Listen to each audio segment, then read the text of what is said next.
Hi, everyone. Welcome to Pub Sports Radio. This is the Loshak in the Bag show for Tuesday, May 3rd. He's Jimmy the Bag. I'm Peter Loshak once again. I am, rushing here at the end, so the lighting's a little bit off, the appearance is a little bit off, the camera angle's a little bit off. But once again, I feel relatively well prepared for this show, Jimmy the Bag. Once again, I feel like, maybe I'll hand out some decent advice, some winner here and there. Of course, this show would be nothing without the comments section that we have every day, which is blowing our minds week in and week out.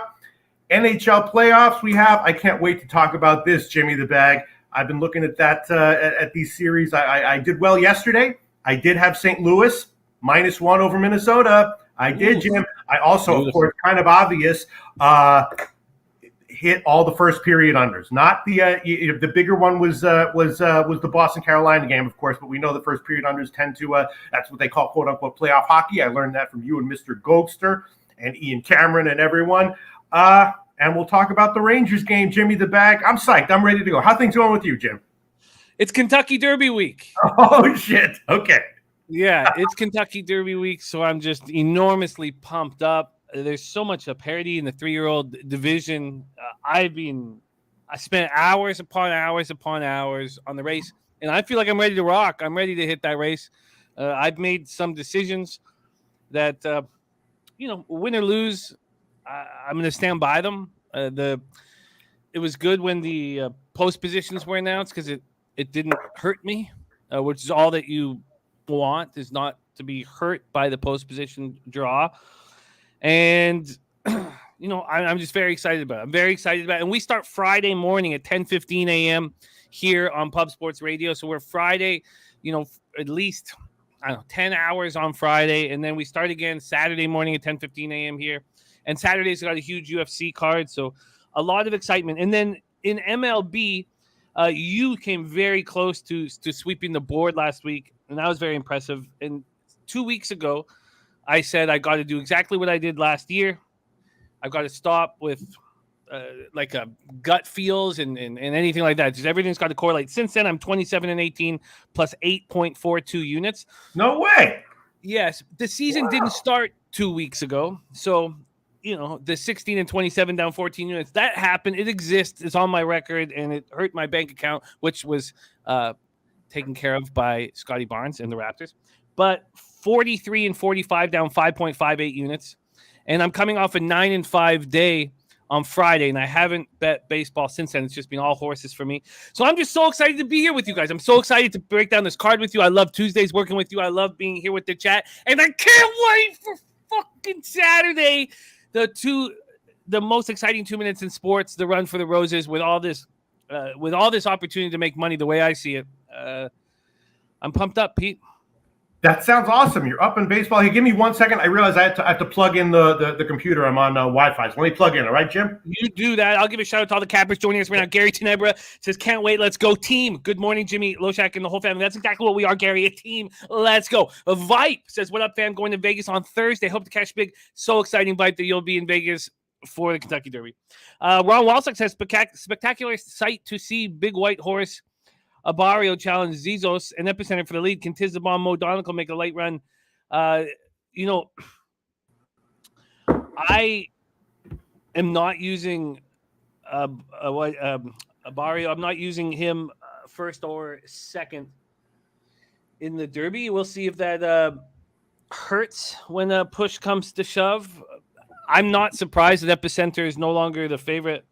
I'm not using White Abario. I'm using Mo Donegal just in third on a try bet. He's not in my top two exacta boxes. The horse that I like at the longest odds is Charge It.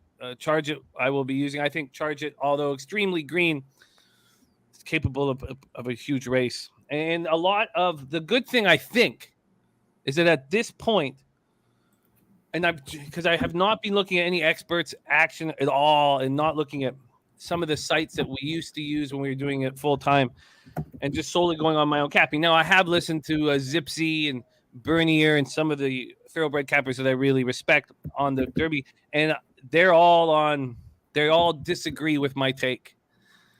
And I think that's okay. That's an okay spot to be in. It's just an okay spot to be in. I have no concerns there. So I can't wait, Ron, to hammer the Derby with all of you guys. Spenny Penny Bombs, he'll be all over this show.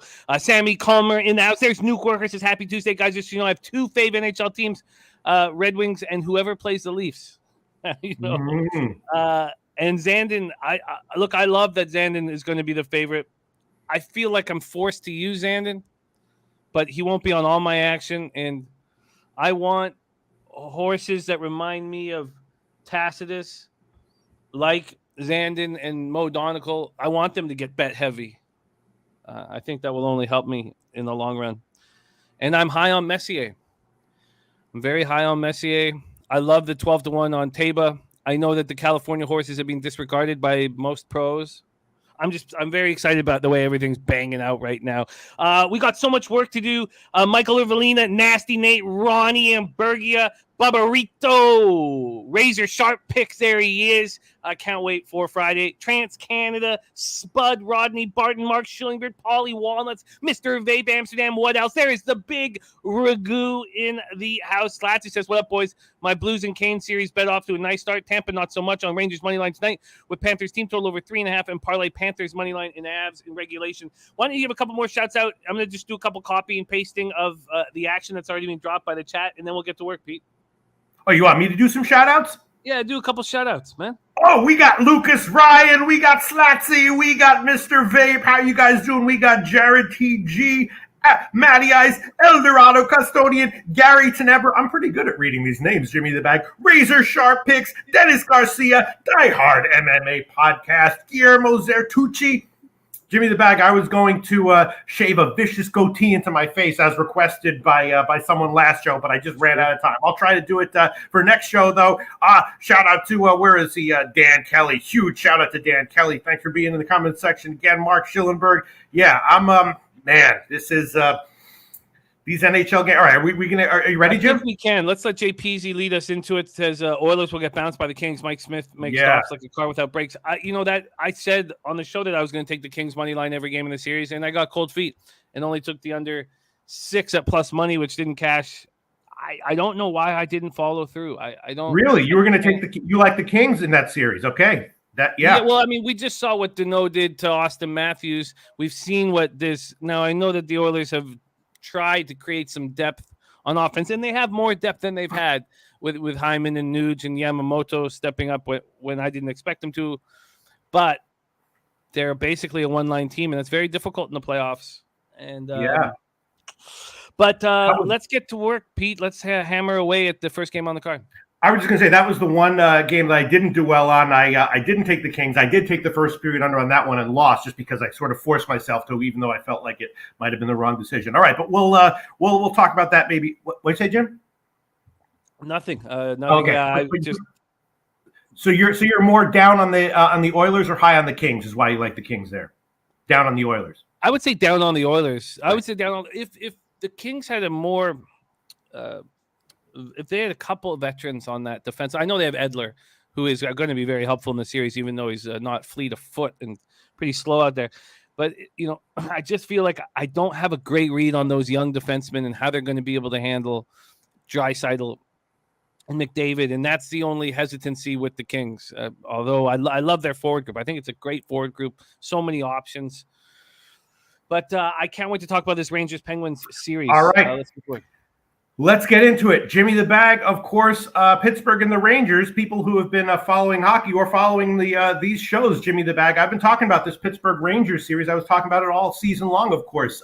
Pittsburgh got embarrassed by the Rangers in the regular season. Their next game was against Detroit, and I knew that was a huge bounce-back spot for Pittsburgh, and they came back, and I was all over Pittsburgh team total over, Pittsburgh minus whatever, it all cashed.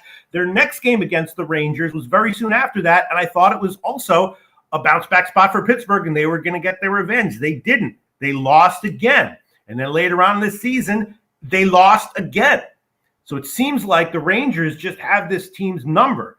Now, of course, in all sports, you want to be very careful about just blindly, betting into regular season, apparent matchup advantages in the playoffs, because expect the unexpected in the playoffs. Things can turn on the dime.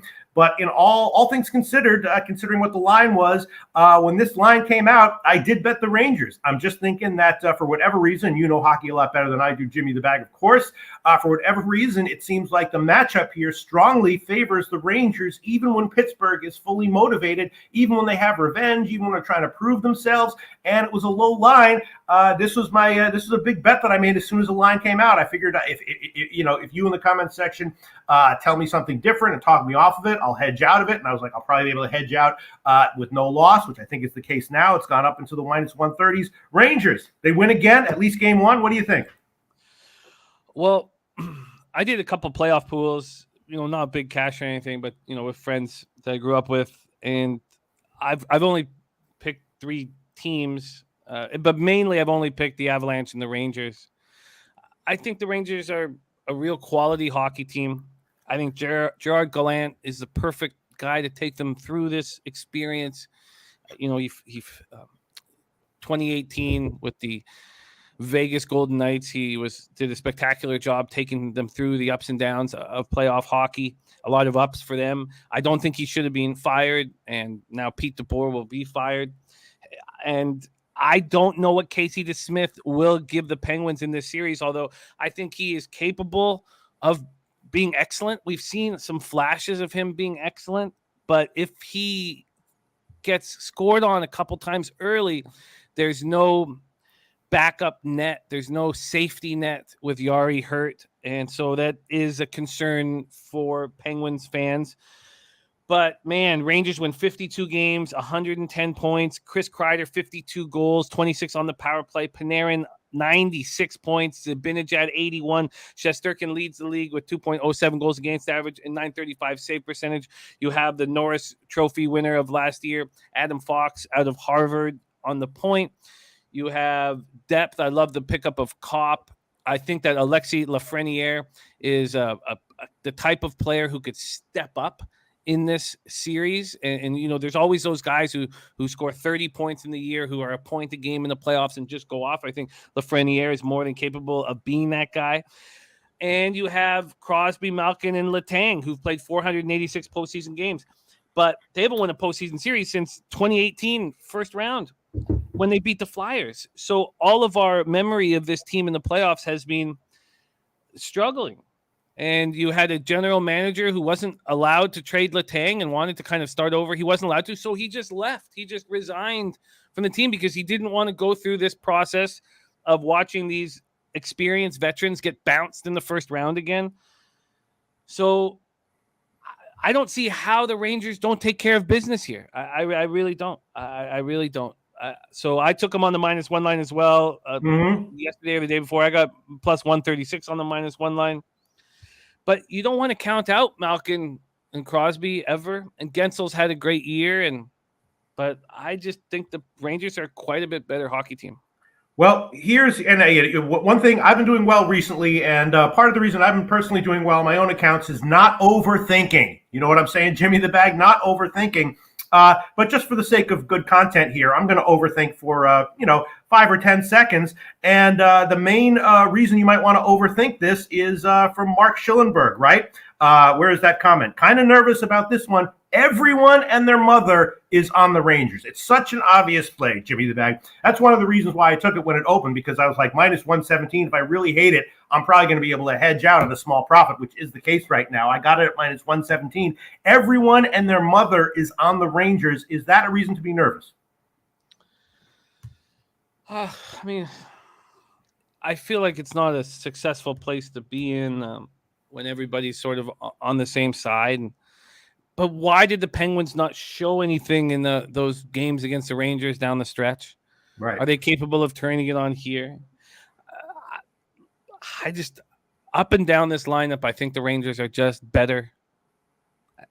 I just think they're better. So I can understand. And big shout out to the Reaver, who's on his way down to Panama right now, on the plane listening to the show. I think that it's okay to count out Crosby and Malkin at this day and age. I mean, I'll tell you what, I do kind of still like the Rangers for tonight's game, but they probably won't sweep. But just to win the series at minus 125 or so, that seems like a great bet, doesn't it, Jim? It does. I think I'd rather go game by game here personally, but I just think let's look at a couple things. What we trust experts in sports. I don't mean, I mean like the people who work for the team that have risen up through the system and become head coaches and general managers. So what did we see over the last 2 years? We saw Paul Maurice resign, just abandon the Winnipeg Jets. And it was for good reason. This team didn't have enough fight in them. They didn't have whatever they didn't have. He knew it.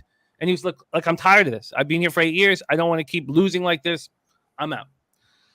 So, when you see that happen, you have to trust what you see, trust what is being, trust the expert was abandoning the team. And then when you see Jim Rutherford not be able to trade Letang and say, look, I can't keep doing this. I can't keep watching the same thing happen over and over again. This team, as it is set, is not good enough to make a run in the playoffs. It's not good enough to get a home ice advantage in the playoffs. I don't want to keep losing the same way over and over again. If you won't let me change it, I will leave and abandon this hockey team. So I trust Rutherford. I think the Rangers are on their way up and the Pens are on their way down. Yeah. All right. So you can make you know what I'll do here? You can put on my NHL record. I don't know if it's positive or not, but you can put Rangers just to win the series at minus 125. You can put that on my official record if you want, Jim. Rangers to win the series at minus 125.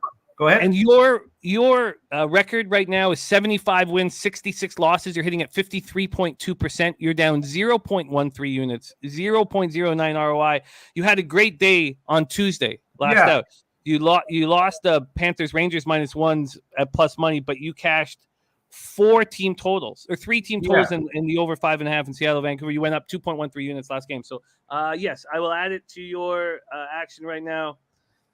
Rangers series. Minus 125, which I think is a great bet. And I don't know. Yeah, I mean, I probably still like them to win tonight. But, despite how much they've had their number, over the past few matchups, the Pens are probably not going to get swept. They're going to win a game or two, right? Maybe they'll start out with game one getting a win. Yeah, and Dennis Garcia says, let me ease your mind. I have no idea why the Rangers are favored tonight. Wrong team favored, says Dennis. So, Dennis has futures on the Penguins and believes in this Penguins team. And there's worse guys to believe in than Malkin and Crosby. And if you can, put a line from what we've seen the last 3 years of them in the playoffs and expect them to be better here when their roster has not changed enough for me. Now you have a healthy Malkin. He's skating better than I expected, but I don't think we need to hum and haw over this. I just think that the Rangers are a better hockey team with better goaltending, better defense. What do the Penguins have over them? Experience. They have experience, but when was the last time the experience won them a playoff series? You got to go back to 2018. So, all right, it might lose, but we can also throw on the first period under on my official record as well. I'm seeing minus 108. That's first period under. That's a current line at Pinnacle. Also, Dan Kelly for the series price found minus 120 on the Rangers. So and Matty Ice found minus 115. Oh, minus 150. Wow. See. Okay. So now we're gonna, I know we got a lot to cover here, but how could the betting markets have this series almost even? The Rangers have never done it before, and until there's a vividness bias, teams don't get supported in the playoffs. I think. Yeah. Look, Crosby and Malkin and as a dog. I mean, I can understand the appeal. I mean, look, so in a hockey pool I was in last year, this one guy started betting Penguins nonstop, and then he bet Predators, and I told him straight on show, I was like, well, you won this hockey pool in 2017 with the Penguins and Predators.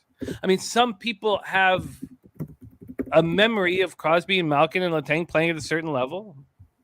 We'll see if they're going to be able to do that here in New York, and I'm betting against it.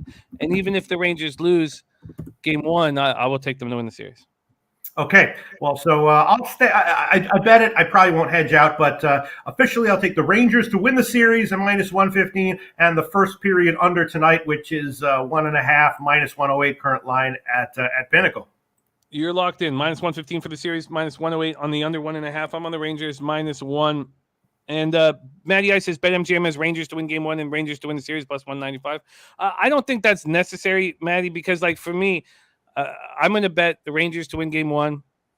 And then if they lose game 1, I'll take them to win the series. I'm going to bet Rangers game 1, maybe stay off of game 2. If the Penguins win game 2 and they're heading home, then we can take the Rangers to win the series at plus price is the way I would prefer to do it. But, you know. And Dennis Garcia says 5-on-5, these teams aren't remotely close. Pittsburgh is better up and down by any metric. And there's truth to that. And that was the reason why everybody got me off the Rangers to win the division when they were available at plus 410. So there's truth to that. Yes, 5-on-5, the Penguins played better hockey. And I think that's extremely important in the playoffs. But Shesterkin's the best goaltender in the NHL, and now he has this opportunity to prove it. So I'm excited. I'm excited about this series. It's must-watch TV. Let's move on to the next spot, Capitals, Panthers. Okay, well, I don't know, Jimmy the Bag. You tell me what you think about this. NHL experts might see a play here. Obviously, Florida is the much better team here. They're very likely to win the series. Are they a good bet on the series line? Not exactly sure. And the Caps, they were a great road team during the regular season, which does mean something. I think maybe they'll have a betting value on their road lines in this series. If not, that doesn't make them a good bet to actually win the series or win a game. I didn't bet this one. I haven't bet this one at all. I'm certainly not going to take a shot with the over, even though obviously they were very high scoring during the regular season when they played each other. I have no opinion on tonight's on the lines. -220 and 6.5. I might be interested in taking a first period under as well on this one, especially if it's 2. If you gave me a free play on it, that's probably what I would do as of right now. What's your take on this series? Panthers are way better, right, Jim? Well, it's a similar situation somewhat to the Rangers Penguins. You have a Capitals team that's done it before and a Panthers team that hasn't. So we watched Tampa Bay go into Florida last year in the playoffs and beat them twice in Florida. I know that Barkov talked about it a lot in the offseason. You have a Panthers team that hasn't won a series in the postseason since they went to the Stanley Cup final in 1996. That's how long it's been, since Yui Krupp scored the winner in that series against the Avs. Panthers, 34 wins at home. The pressure is on them. They get Ekblad back. You think he's going to be big. And then you go up against the Capitals, who have the best road record in the NHL this season. I really want to watch.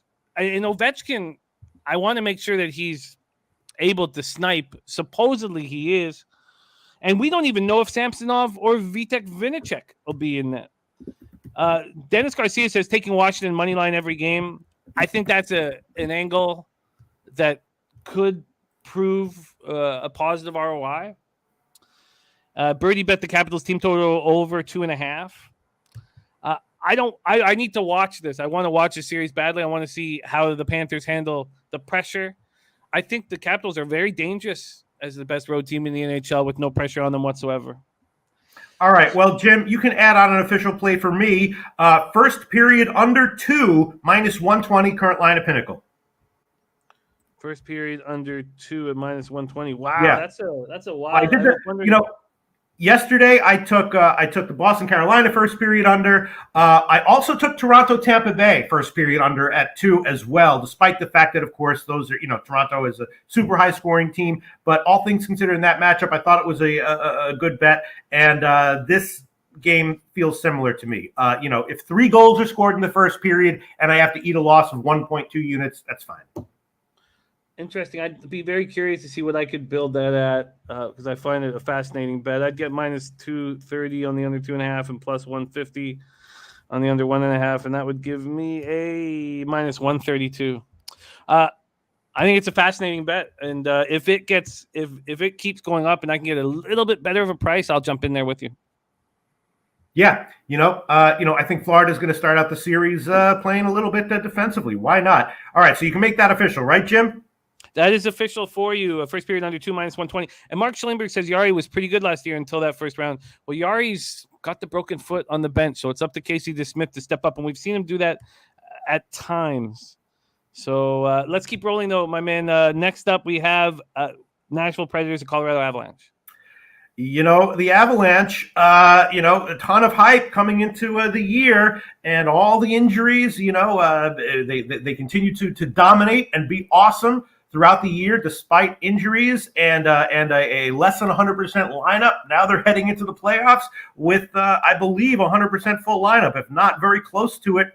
And the Preds, we talked about them all year long, kind of a disappointing team in general. At times they had, an offense that, made it so that, their overs were a good bet, or maybe their team total overs when they were a big underdog was a good bet on some of those Nut Flush Allen classics, team total overs at plus money. But in general, a very disappointing team. And so, I'd look at this, I would think, is there any reason not to take Colorado on some kind of series line, and not to basically think that they'd have value even as a huge favorite? This line is whatever, -310, 320, whatever you're seeing, Jim, right now. I definitely have not bet this one. There's a chance I might pull the trigger on a Colorado -1 play here before this segment is out. What's your take on this one? Is Colorado, going to step it up to another level in the playoffs now that they're fully healthy and fully motivated? I think they will at some point in the playoffs. I think that you can draw some similarities between the Wild and the Avalanche down the stretch. The Wild had 5 or 6 missing pieces in those last few games. They put them all together in the first game of the playoffs, and they looked out of sync, and they didn't take care of business. They didn't score a goal. I think that's your only concern with the Avalanche is, Landeskog being back, and Kadri is sick. I'm not sure if he'll be in the lineup.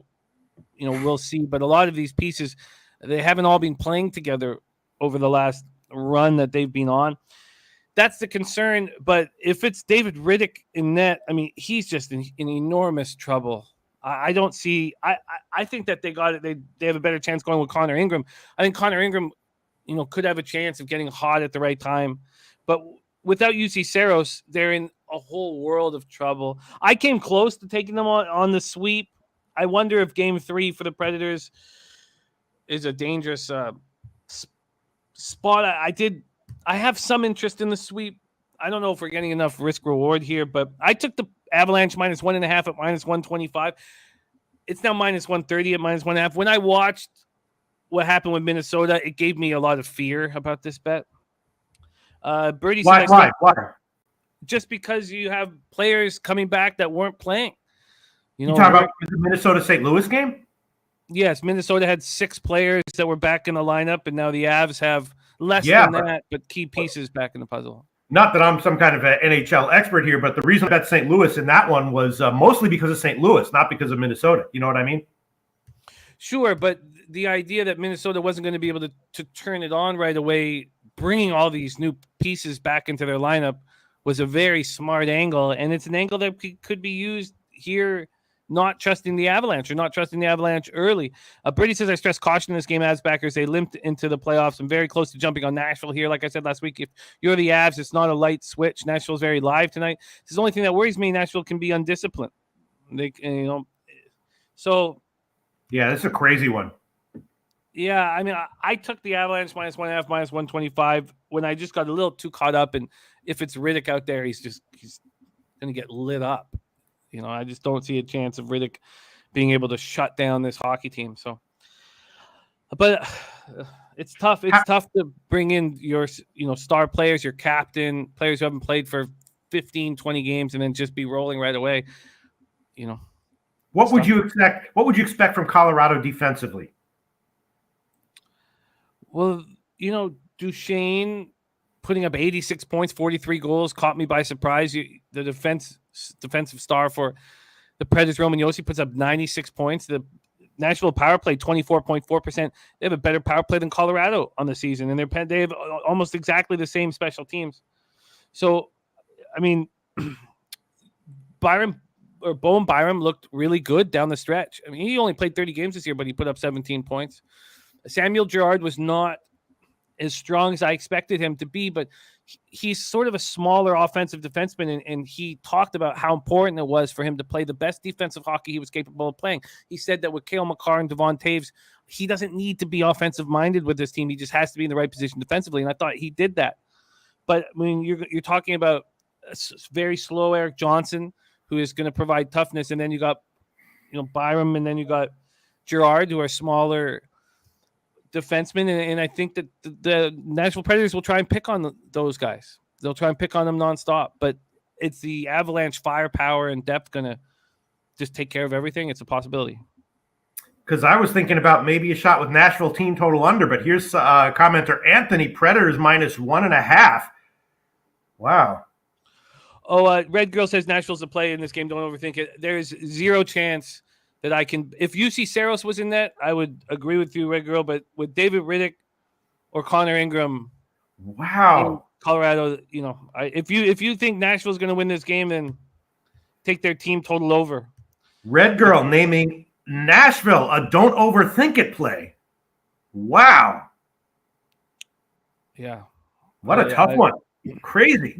Their starting goaltender had a 3.57 goals against average and an .886 save percentage.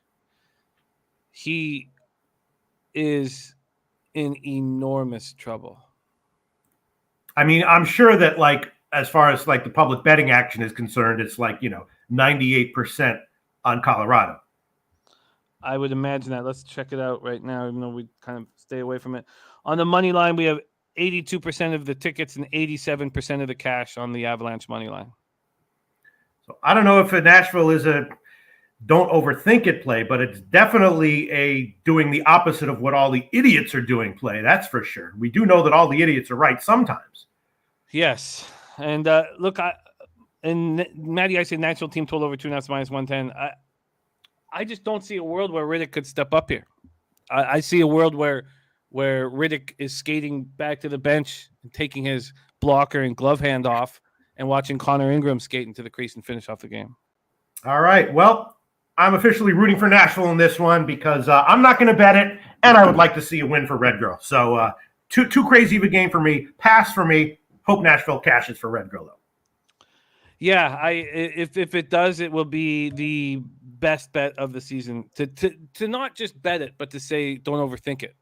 So I'll be very curious. But I expect the final score of 6-3 or something of that nature. I just don't see how the Predators will keep the puck out of their net. But I do think that that Colorado won't be rolling early. So we'll see. I'm on. I have to. Maybe this is just a very dumb public bet of mine, but I'm on the Avalanche puck line. Okay, let's move on, right, Jim? Yeah, let's roll. Oh, you are an Avalanche puck line. Oh, that's right. Right. Yeah. So now I'm not rooting for Nashville. No, right. You should root for that. A call of that magnitude by a friend of ours who we care about, it would be worth rooting for.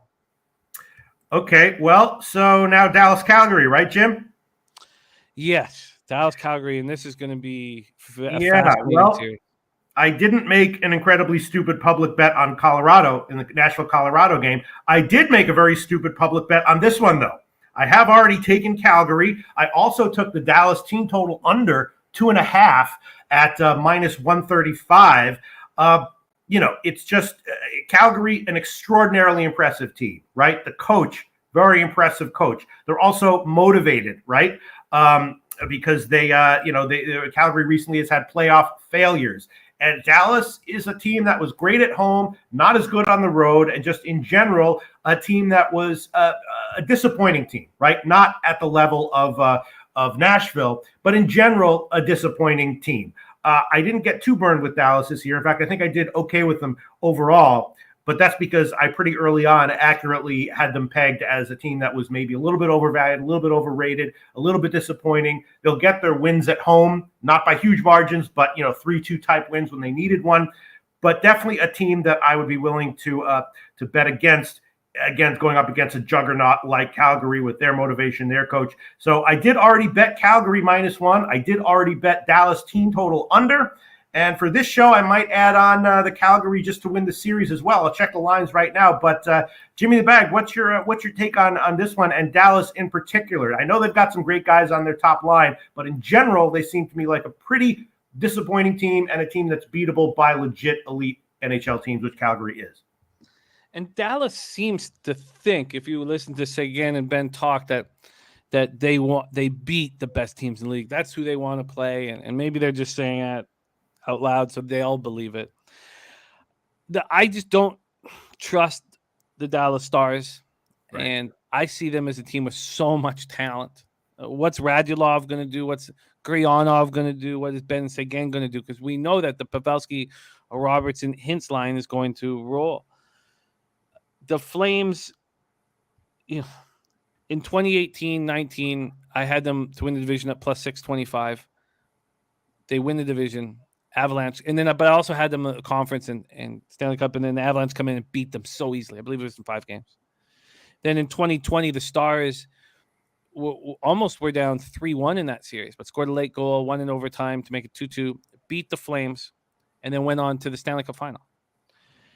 That's fresh in these players' memories, the Flames. And I expect with Daryl Sutter, who wasn't behind the bench for those series, that this is going to be a very good hockey team. And I think it's easy to say that the Flames they have every piece of the puzzle sort of taken care of.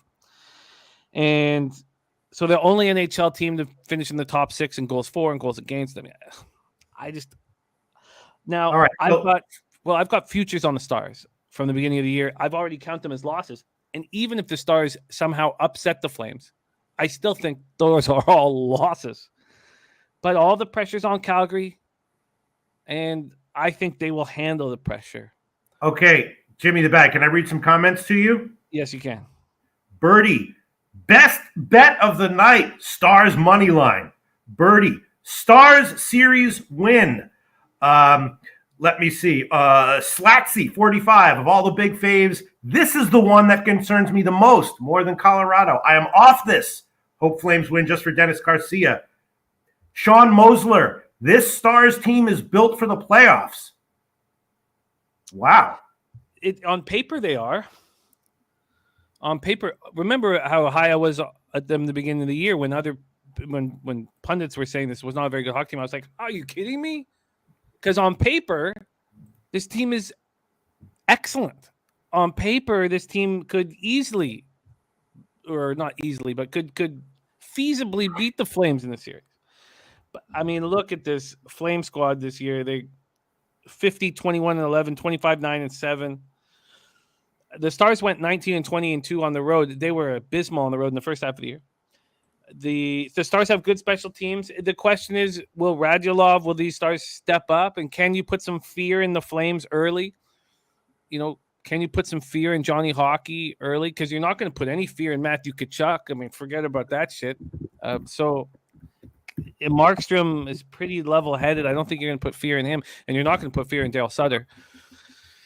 So, look, I think I want to see the Stars step up. I would love to see the Stars step up, but I'm betting against it. I think Calgary is just a juggernaut. And maybe if the Flames can win very comfortably here, I can come back on the Stars in game 2. But I'm on the Flames puck line. All right.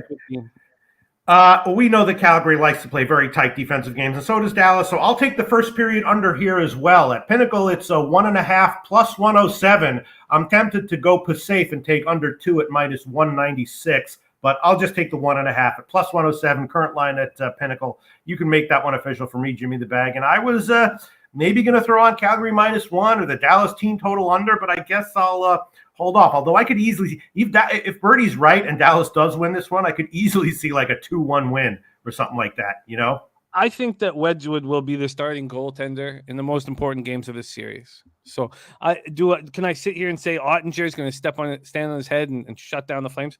Look, I'd love to see it. But I think that Wedgwood has a better opportunity of getting hot here and standing on his head and having the series of his life. So these are Go ahead, Jim. I don't trust Ottinger. I don't trust Ben and Seguin. I want to see Radulov step up in the most important games of the year. Is he still capable of that? I want to see those things. So I'll have to wait. And Dallas in general is a pretty defense-oriented team, right, Jim? Well, Rick Bowness is a defense-oriented coach, and yes, he's always been that way. So, all right, I'm going to also take the full game under. I took that one in the in the Boston Carolina game as well, and we can use Will Hill lines here, right, Jimmy the Bag? We can, yep. I'm going to buy up to 6.5 at -145. Under 6.5 minus 145. I'll take that one as well. Dallas, Calgary, under 6.5 -145. These are the games I'm so excited about. I was not nearly as excited about last night's action. These 4 games I can't fucking wait for. So I'm pumped up. Mr. Gogs, what's happening, my man? I can't wait. I can't fucking wait. I'm pumped. It is now time, Pete, to move on to MLB. So let's review NHL action here very quickly. And Slatsy's on the Rangers tonight. Panthers team total over 3.5 and parlaying Rangers moneyline and abs in regulation. We've already heard Birdie's look on the Dallas Stars. We've seen Red Girls look on the Nashville Predators. I mean, just the chat just making it more exciting and more exciting. Pete's on the Rangers to win the series -115 in the first period, under 1.5 -108. That's a really good line for that first period, under 1.5 in this one. A very, very good line. Wow, I'm getting 110. Why would that be? Why would they? That's just. Why would that? I in my head, I would line that at -125. I don't understand why that would be that. But I think I'm gonna run with you on that. If it's at -110, I'm just shocked that that's the price of it. I'm on the Rangers -1 to +136. Then Pete's on the first period under 2 in Washington, Florida. If I made that, that's -132, and that's just a little too expensive. I can't wait to watch what happens in that series. I'm on the Avalanche puck line. You have stayed off of that spot. I think Riddick is just going to have a burnt back of his neck from that red light going off. But the Wild showed that you need some continuity to play fluid hockey and score goals, and maybe that will hurt this team as well. I love the pickups though. Sturm, Lehkonen, and Manson. I mean, Burnaby Joe just knows what he's doing. First period under 1.5 at +107, and under 6.5 -145 for Pete and Stars Flames. I'm on the Flames puck line -1.5 at +115. Let's get it. Does that all sound right? Yeah, I just also feel like maybe Dallas team total under is a good play as well. But let's just move on. And that would be 2.5 at what price? Oh, I forgot. And also, I forgot the pick that I was going to give, which is just Dallas no goal first period at +100. All right, I'll give that one too. I'll triple up. What the hell? I'll triple up. I think Calgary's going to shut them out in the first period. Dallas no goal first period. If they score, I lose 1 unit. Stars no goal in the first. And that's +100? Yeah, at Pinnacle. God, it's going to be some fun hockey.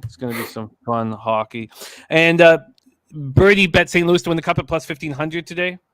And Mr. Goxer says, love the Rangers here. All right, let's get to work in MLB, Pete. And we're only getting your Tuesdays action, yeah. So it makes it more difficult to succeed if it's just this one day of the week, which becomes so important. And you had that the first day you were very tentative because it was right start of the season. Your second week here was tough, and I got killed. And that's when I came back and said I got to switch everything up. And then you almost swept the board in your last week here in MLB. It was Tuesday, April 26th. Phillies -1 you cashed. Twins first 5 you cashed. New York Mets, St. Louis no run first inning you cashed. And then you had the Cleveland Angels first 3 under 2.5. And that game final score was 4-1. The first 5 under 4 pushed. The full game under cashed, but the first 3 did not. And that was juiced. But you saw how that happened, right? I don't remember. There was 1 run scored. Trout comes up with 1 guy on with 2 outs, hits a home run to send it to 3 after 3 innings. That's how it goes, though. Yeah, Trout has hurt me on those first 4.5 and first 5 unders. But you showed. Let's keep it rolling. I'm coming off a 9-5 day on Friday, and I was 9-3 going into the last 2 games, but lost, doubled up on the Giants. So I'm excited to get to work. Pete, let's do exactly that. MLB. We're going to start with the double dip. Let me remind myself what Jose's look is. Okay, he's calling audible for that. Okay, so we're going to start with the double dip at Citi Field in Queens, New York. First game takes place at 3:10 p.m. Eastern.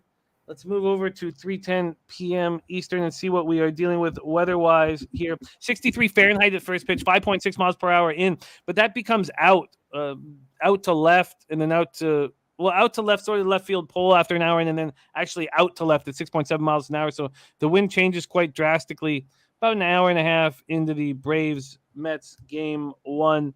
We have Charlie Martin going up against Cookie Carrasco. I've also not made any MLB bets on this card. Thought it was most important just to talk it out. There's Noli Knows in the house as well. We have El Dorado Custodian ready to get to work. Roger that, Real Deal Prime, Mike M. CT Bay says Mets win game one. If they use Diaz, they lose game two. Oh, Mets win game one. If they use Diaz, they lose. Oh, no, sorry. There's a period there. Mets win game one. If they use Diaz, they lose game two. Only chance to sweep is he must be available for game two. So I don't know why. I think there shouldn't be a period there to say Mets win game one if they use Diaz. Then they lose game two. He must be available for the second game. Okay, so Cookie Carrasco going up against Charlie Morton. Morton's looked awful. We talked about the trembolone that we suspected that he was on in the past, Pete, and it looks like he needs more of that. A sack. 2 1/3 in his last start, 4 hits, 3 earned runs, 4 walks, 1 K, and a 6.3 extra inning loss. At home versus the Cubs, he has a 7 ERA, a 1.78 whip. Going up against Cookie Carrasco, who had a great start to the season, and then is coming off a rough outing at St. Louis. 10-5 loss, 3 2/3, 9 hits, 8 earned runs, 3 Ks, 2-1. He was staked to a 4-0 lead. He couldn't handle it. Braves versus righties just 225, 694 OPS. Mets versus righties 268, 751 OPS. Braves bullpen 3.35 ERA, 1.13 OPS, been very good. Mets bullpen has been good, 3.69 ERA, 1.23 whip. Let's look at the line history where the cash is, and then hand it off to Pistol Pete Loshak. Morton and the Braves opened up at plus 100. They took 5. So this came out at 7:24 this morning at Panthers 5. Within 20 minutes, they'd taken 5 cents. It's come back. So it's just plus 100, minus 120, exactly where it opened.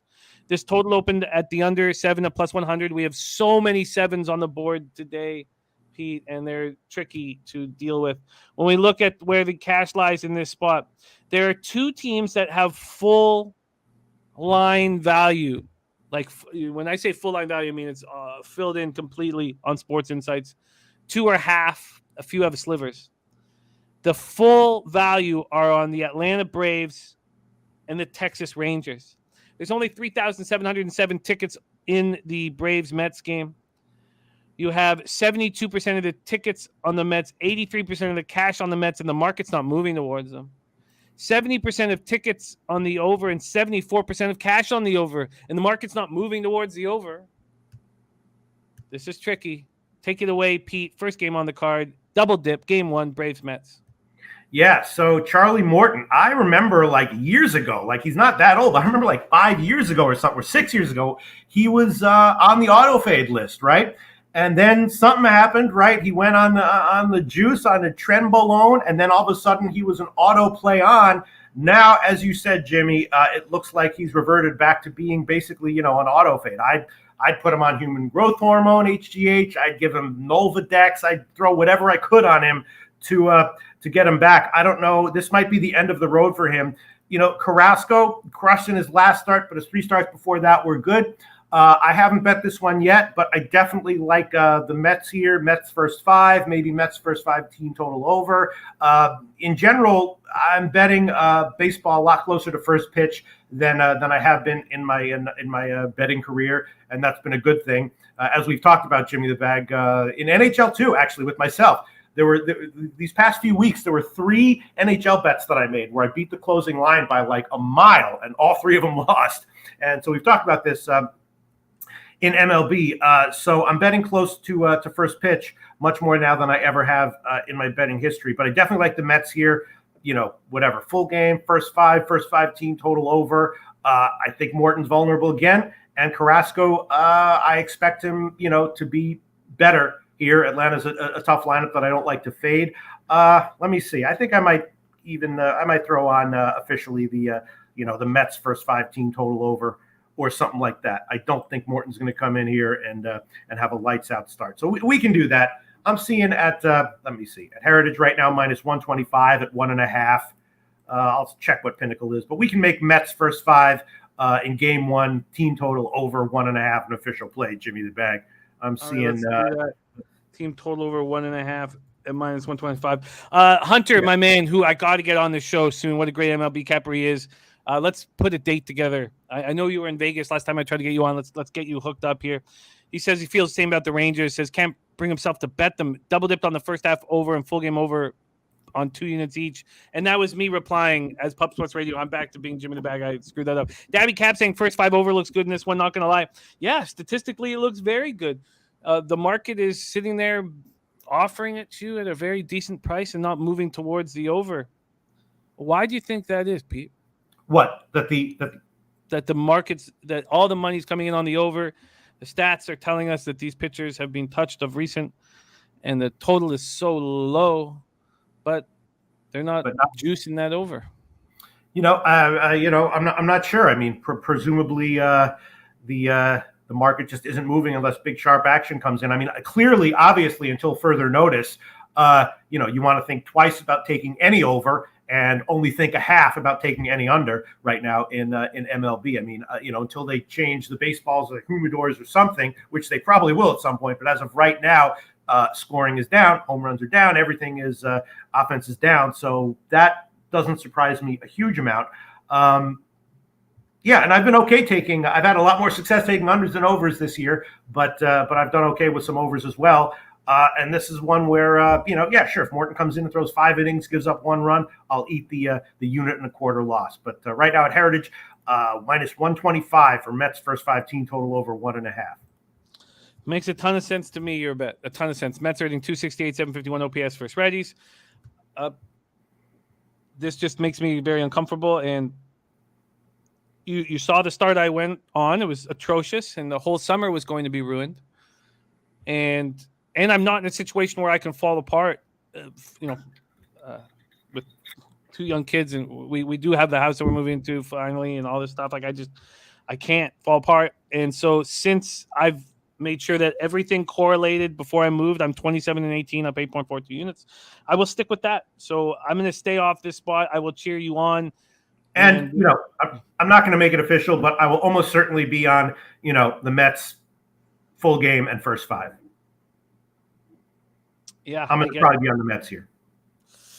I get it. All right, let's talk about game 2. What? You can put that. Sorry, I didn't mean to. No, you can put me on the Mets. You can add that on as well. Minus 119. I'm seeing at Pinnacle. You can throw that on the minus 1 line. Full game. Yeah, minus 118 at Heritage right now. Full game. Oh, just full game. Minus 118. Yeah. Okay, sorry. Not minus 1. Minus 118 Mets money line. All right, let's get to work. Move on to the next. Game 2. Let's just talk game 2 here. Kyle Wright and David Peterson. Both pitchers have looked very good so far this year. I mean, you can expect that from Kyle Wright, 5th overall draft pick from the Braves. It took him a little while to become whom they expected him to be. Peterson's been very good. 5 2/3, 3 hits, 1 earned run, 3 Ks, 1 walk, and a 6.5 extra inning win at Arizona. So we talked about the righties, lefties, bullpen, everything. I know that you want to see what happens in game 1 before you attack game 2. Do you have any notes on either of these starting pitchers, or if A happens, you'll make B a bet? Yeah, I mean, Wright is the real deal, although he'll regress a little bit, very likely. He's faced, relatively weak lineups, and the Mets obviously are not one of those relatively weak lineups. But on the other hand, he had a, huge potential when he was a kid. He came up to the majors and got shelled, but then he made mechanical adjustments that are real and significant, and now he's dealing. So, I expect him to be excellent going forward. Not necessarily as lights out as he's been, but excellent going forward. This is not a great spot for him, though. So we'll see how the first game goes, but I would, initially be leaning under for game 2. That makes sense to me. By the way, Pete, very quickly, I was crossing the street with Ella after picking her up from school, and, parked their car, rolls the window down. It was Trav Beast. I don't know if you remember him from our old days. Said to give you a shout out, say what up to you. Gave me 5 on the street. Very cool cat. Hell yeah. Yeah, so it was shout out to Trav Beast who I got to see on the street. Ellis said, "What up?" It was very cool to see someone who, big part of our chat as we got started. So let's move on to the next spot on the board. 6:10 p.m. Eastern. San Diego Padres 15-8, 9-4 on the road at Cleveland Guardians 10-12, 3-3 at home at Progressive Field in Cleveland, Ohio. We have weather issues in this game, but I see this at Swish. Maybe I need to refresh this as the drizzle doesn't come in until 9, and this game starts at 6:40 or 6:10, excuse me. So hoping to beat that. I have 0 precipitation till 8 p.m. I'm just going to refresh and see if this has changed. Now this was going to be Jose. Oh, light rain at the start now, and full rain at 9, and now we have precipitation all the way through 15 and 20 and 40%. Interesting. Also, the wind is, now that I refresh this, is even heavier in the second hour of that first game out to left. Now it's up to 8 miles per hour. So I would like to bring Jose in on this game as this was going to be his plan. So I think we'll get some insight on his expectations of Clevenger, on Plesac bouncing back. So let's bring in Jose Bouquet, star of the Say Hey Plays. Jose, how are you? I'm doing well. Of course. How are you guys? We are good. What is the record now? Well, as people saw, we had a bit of a heater this I think it was Friday, I'm not sure. Had Noli on the show, broke the century mark. Pete, I made this just for you, obviously. I thought you would like to see this as well. But right now we're sitting at 102 and 80, or 27.19 units. Oh, I kind of had a heartbreaking day yesterday with Astros first 5-team total over 2.5. They end the 5th inning with the bases loaded, teased me out there, and I took your cocksucking Blue Jays, and they fold for me. They fold for me at the end. Of course, it was a Venezuelan person to do the job. So I mean, whatever. But it's unfortunate. They're 2 heartbreakers, but we went 2-2, so I can't complain, and we're doing well in the season. So I'm not going to be a bitch. And I'm wearing my Mason Rudolph jersey today, so we can't lose. I had the Jays yesterday also, but just first 5, so I got to push on that one. Yeah, and refrain from calling them cocksucking Blue Jays because I take offense at that. Okay, Padres versus righties, Guardians versus righties. Big difference here, Jose. Padres just 230, 674 OPS. Guardians versus righties 278, 790 OPS. I don't say those things about your Red Sox, right? I don't call them. I think you said them about the Bruins. You said those things, and I'm much more aggressive than you are. Look, Bergeron, Marchand, I would never say those things about those stellar hockey players. Okay, Clevenger comes back to Progressive 2022 debut. Opened the season on the IL with the sprained right knee.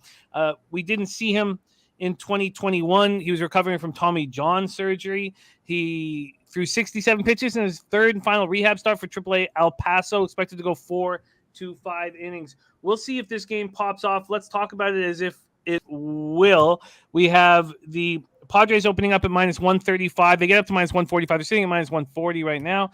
And this total has been at 7.5 and just hit 8. And we look at the cash flow in this Padres spot here. We have 5,813 tickets in.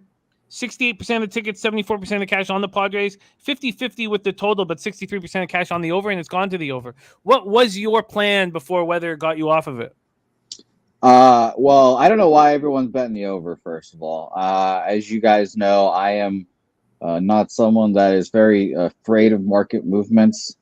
Typically, they make me feel better or worse about bets, obviously, but I still bet them no matter what. And I took the first 5 under 4 here, -110 last night. This is a feel spot for me more than anything. And Jimmy, my theorem of the year, just go with your gut for me and don't be a bitch and make the bets.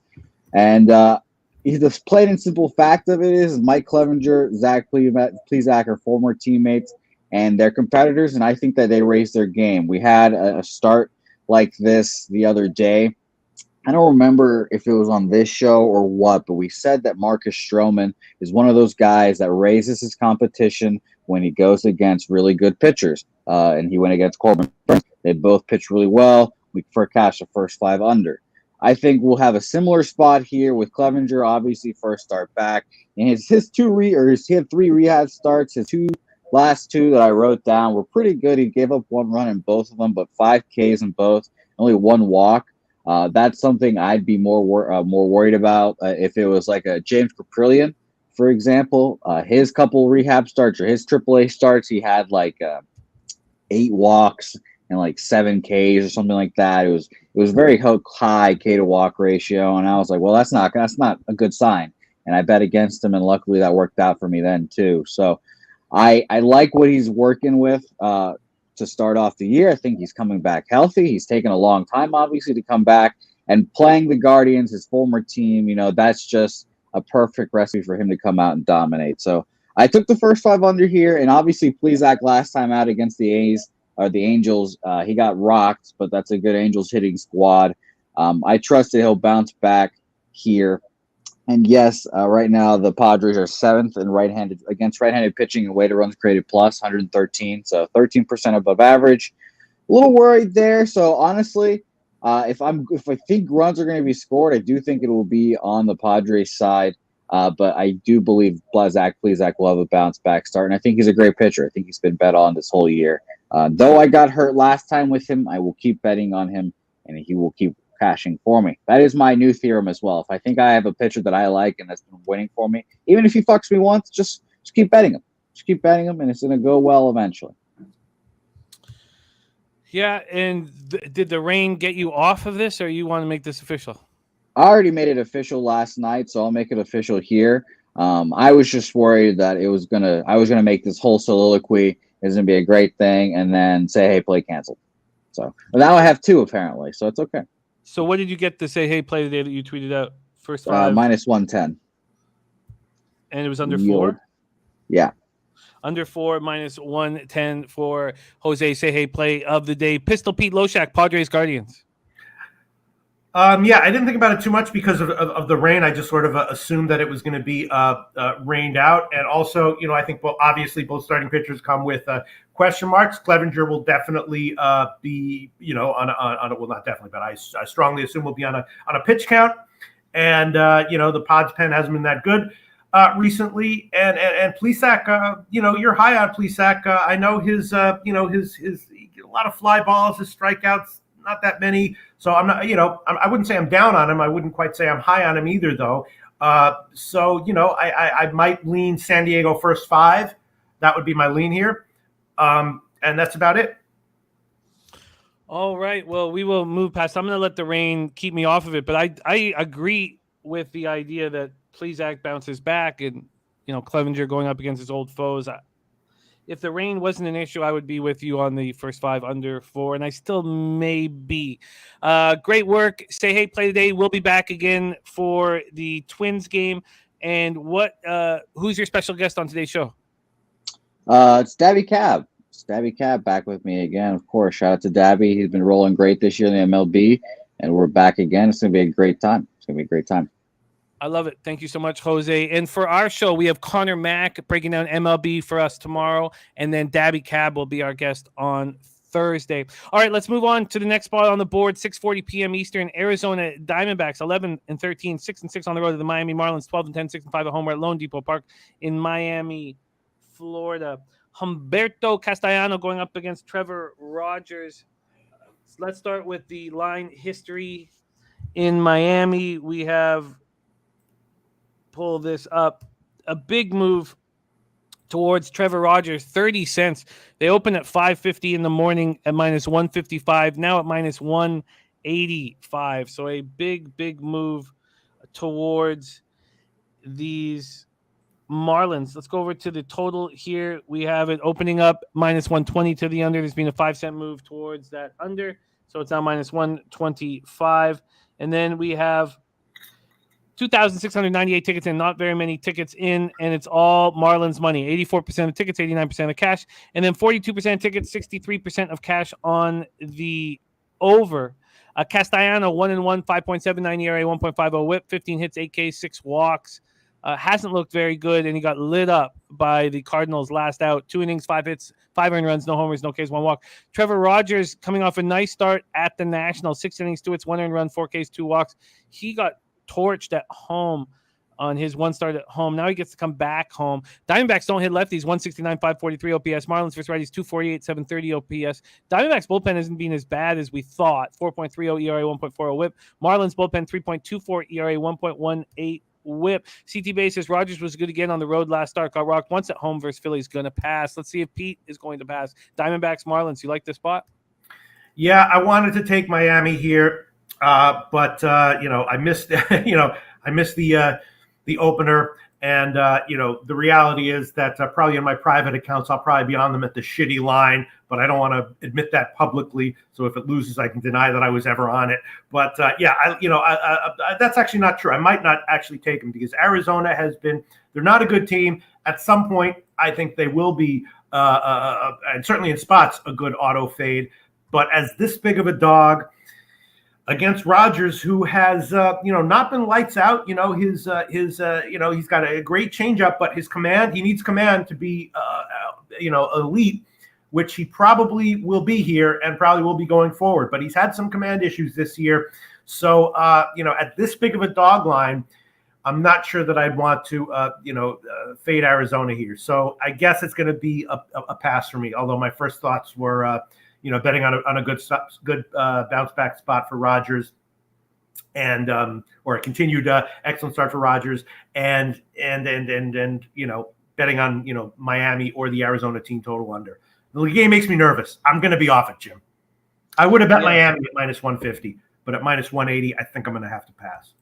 Agreed. I think that makes perfect sense on this breakdown. Let's move on to the next spot on the board. 6:45 p.m. Eastern. Texas Rangers 8-14, 4-5 on the road at the Philadelphia Phillies. 11-12, 8-5 at home. We're at Citizens Bank Park in Philadelphia, Pennsylvania. Let's start with the weather in Philly, and we have at first pitch 66 Fahrenheit, 10 miles per hour, sideways out to the left field pole. Drops down to 9.1. It's right to left. Not out, or maybe a sliver out. Let's look at the line history in this Phillies spot. We have the Phillies opening up at minus 170. Moved 5 cents towards the Rangers 10 minutes after it opened. Opened last night, 5:54. And then this morning, it moved another 5 cents towards the Rangers. So the Phillies are at minus 160 right now. A 10-cent move towards the Rangers. The total opened up at 8.5. The initial move was towards the over. It's now come back to the under. So it went all the way down to minus 105 on the under at 7:30 in the morning. But just 10 minutes ago, moved further towards the under. Under's now at minus 120. And then we look at the cash flow in this spot here. This is the second spot on the board where it has full value. And that full value is on the Texas Rangers, who have 28% of the tickets and 28% of the cash. Then 42% of tickets, 75% cash is on the over. And we know what the Rangers have been doing to lefties so far this year. 257, 761 OPS, while the Phillies versus righties, 241, 710 OPS. Both bullpens have been disappointing. But if you had asked the Phillies, would you take a 3.98 ERA from your bullpen, 1.31 whip to start the year? I bet you they'd probably say yes because of the travesties that their bullpens have been over the last couple of years. Rangers bullpen, 3.92 ERA, 1.30 whip. You have the Gray Wolf, John Gray, 7 ERA, 1 whip. His last start was 60 losses to the Mariners, 5 innings, 3 hits, 4 runs, 2 homers, 4 Ks, 1 walk. And then Rangers Suarez looked much better at home versus a Rockies team that was hitting lefties hard in the 7-3 win. And we cashed on Suarez last week. 2-0, 4.42 ERA, 1.64 whip, just 12 Ks and 8 walks in 18 in the third. Take it away, Pete. Rangers, Phillies. I think this is going to be a pass for me. In general, I am a little bit high on the Rangers, especially as a dog in spots. So this probably would qualify. But Gray is just a huge question mark here. He's gotten hit in both of his starts so far this year, and I'm not sure what to expect from him. And Suarez, hasn't been that good this year. I'm a little bit down on him going forward. So it's going to be a pass for me. But if you give me a free play, I'd probably take Texas here. And in general, I'm eyeing Texas as a team that might be a little bit undervalued in upcoming games and weeks. In this spot, though, with Gray starting, I think I'm going to have to pass. Yeah. And someone who thinks Philly -1 or 1.5 is a great bet, I wouldn't have a good argument against that. Yeah, I think that is well put. The fact that the Rangers hit lefties the way they do, and Suarez, I think back-to-back home starts is a nice opportunity for him to get right. But the Rangers hit lefties hard, and there's an enormous perceived line value on the Rangers. All that doesn't correlate for me, so I'm going to step off of it. So let's move on to 7:05 p.m. Eastern, and this is Say Hey Play of the Day number 2. So Jose Bouquet jumped back on with us. My friend, Twinkies Orioles. Twinkies 14-9, 6-5 on the road at the O's, 8-15, 5-5 at home. Camden Yards, Baltimore, Maryland. You've been making a ton of money on Joe Ryan thus far this year, but we've also been making money on Bruce Zimmerman. Now that Zimmerman train did come to a halt because of porous defense in his last start. Had them plus a half, first 5 at plus 110. They were up 2-0 going to the bottom of the 5th. 4 runs were scored, none of them earned in that 10-5 loss at the Yankees, but he's got a 0.93 ERA, 1.19 whip, 21 Ks and 19 and a third. And he was pitching fine. He would have got out of that inning if that second error hadn't have occurred in that inning. Joe Ryan, though, being a juggernaut, I told you I did move on him $100 at plus 1,800. And I almost moved on it more after that last start, which was so spectacular. But then I got the fear that they would shut him down because he's not used to playing a ton of innings. And I, pumped the brakes on the look. But man, has this made money for us so far. 3-1, 1.17 ERA, 0.70 whip, 25 Ks, 23 innings, 6 walks.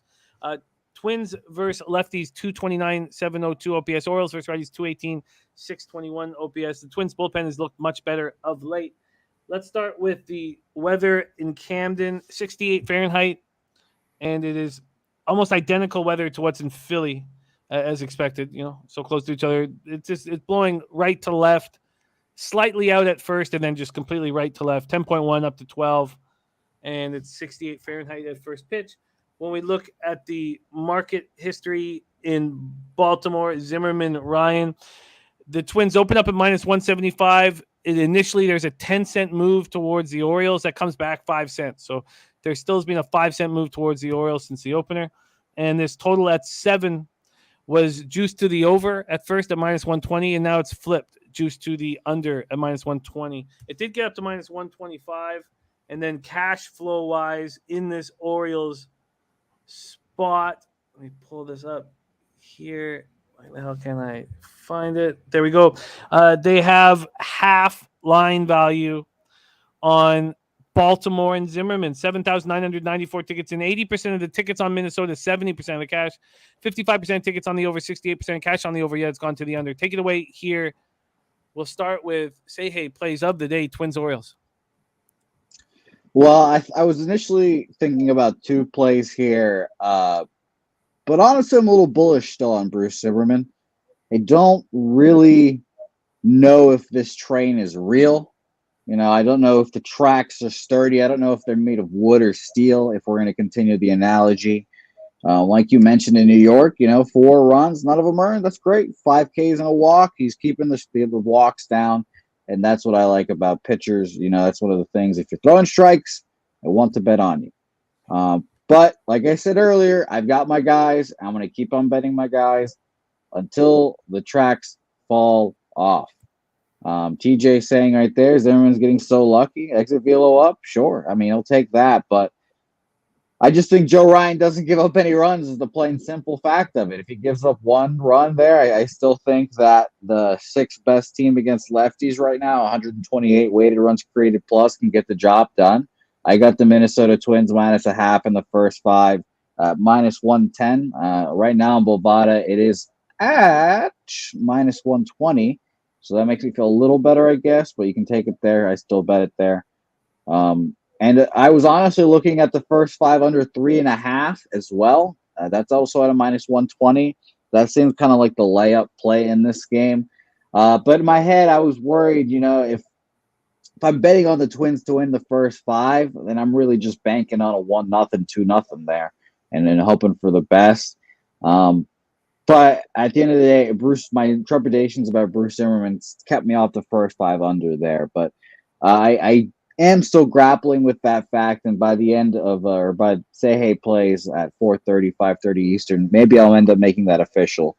But Orioles Park, by the way, of course, is an unders bedrock now. The wall is hilarious. Only one person has hit a home run passed it, and that was Mountcastle, I believe, against the Red Sox, obviously. But it's a funny park now. I'm going to keep taking numbers there. My guy Joe Ryan. So first 5 up for me for Minnesota, -110. And we'll always give you the line that you tweeted out. So don't worry. If you've tweeted it out, that'll be the line that you'll get for the show. So say, hey, Twins, first 5 -0.5. And Ron Crawford on Minnesota is the spreadsheet play of the day. Shout out to our guy, Ron Crawford.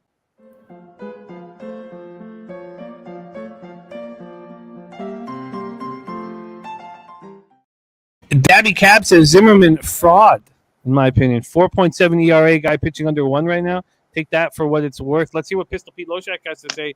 Twinkies, Orioles. Yeah, a lot of great comments from the comments section. A lot of great analysis here from Jose Bouquet. And yeah, I would, the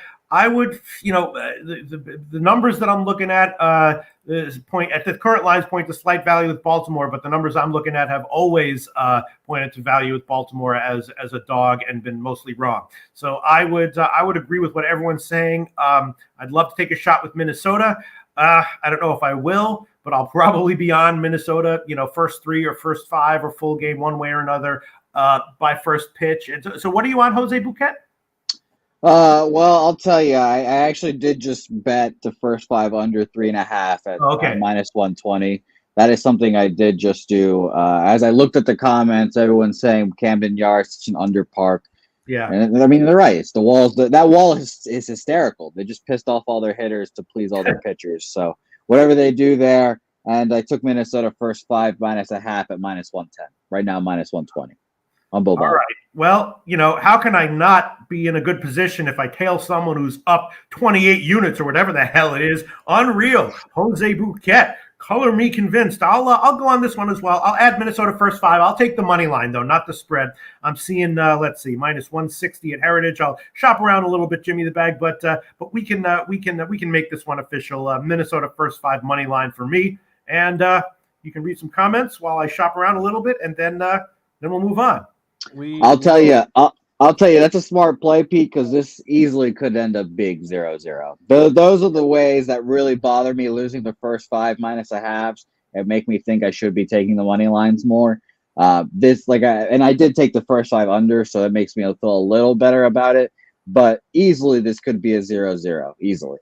Yeah, I mean, in general, high volatility, you want to take bigger dog lines. Low volatility, you want to take bigger fave lines. So, yeah, I'll take I'm seeing at Heritage -160 right now. We can go with that. Very tempting to take Baltimore first 5 team total under 1.5 -155. How sold are you on Ryan going forward, Jose Bouquet?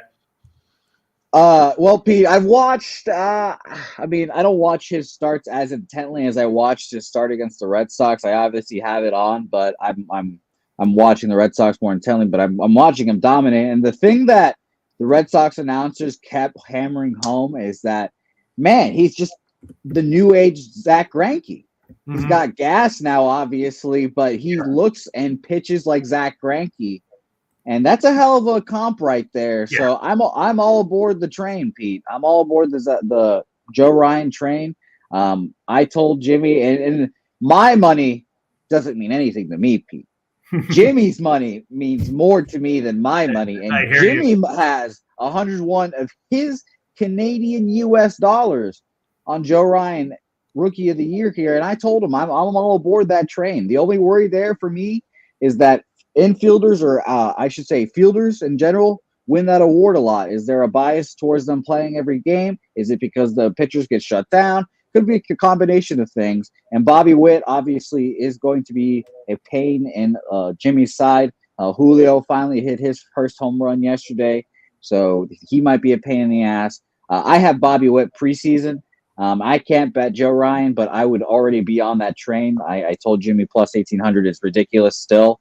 I think he should be number 2, but we'll keep seeing what those odds are. I'm all aboard the train, Pete. I hope you're coming on the Joe Ryan Express.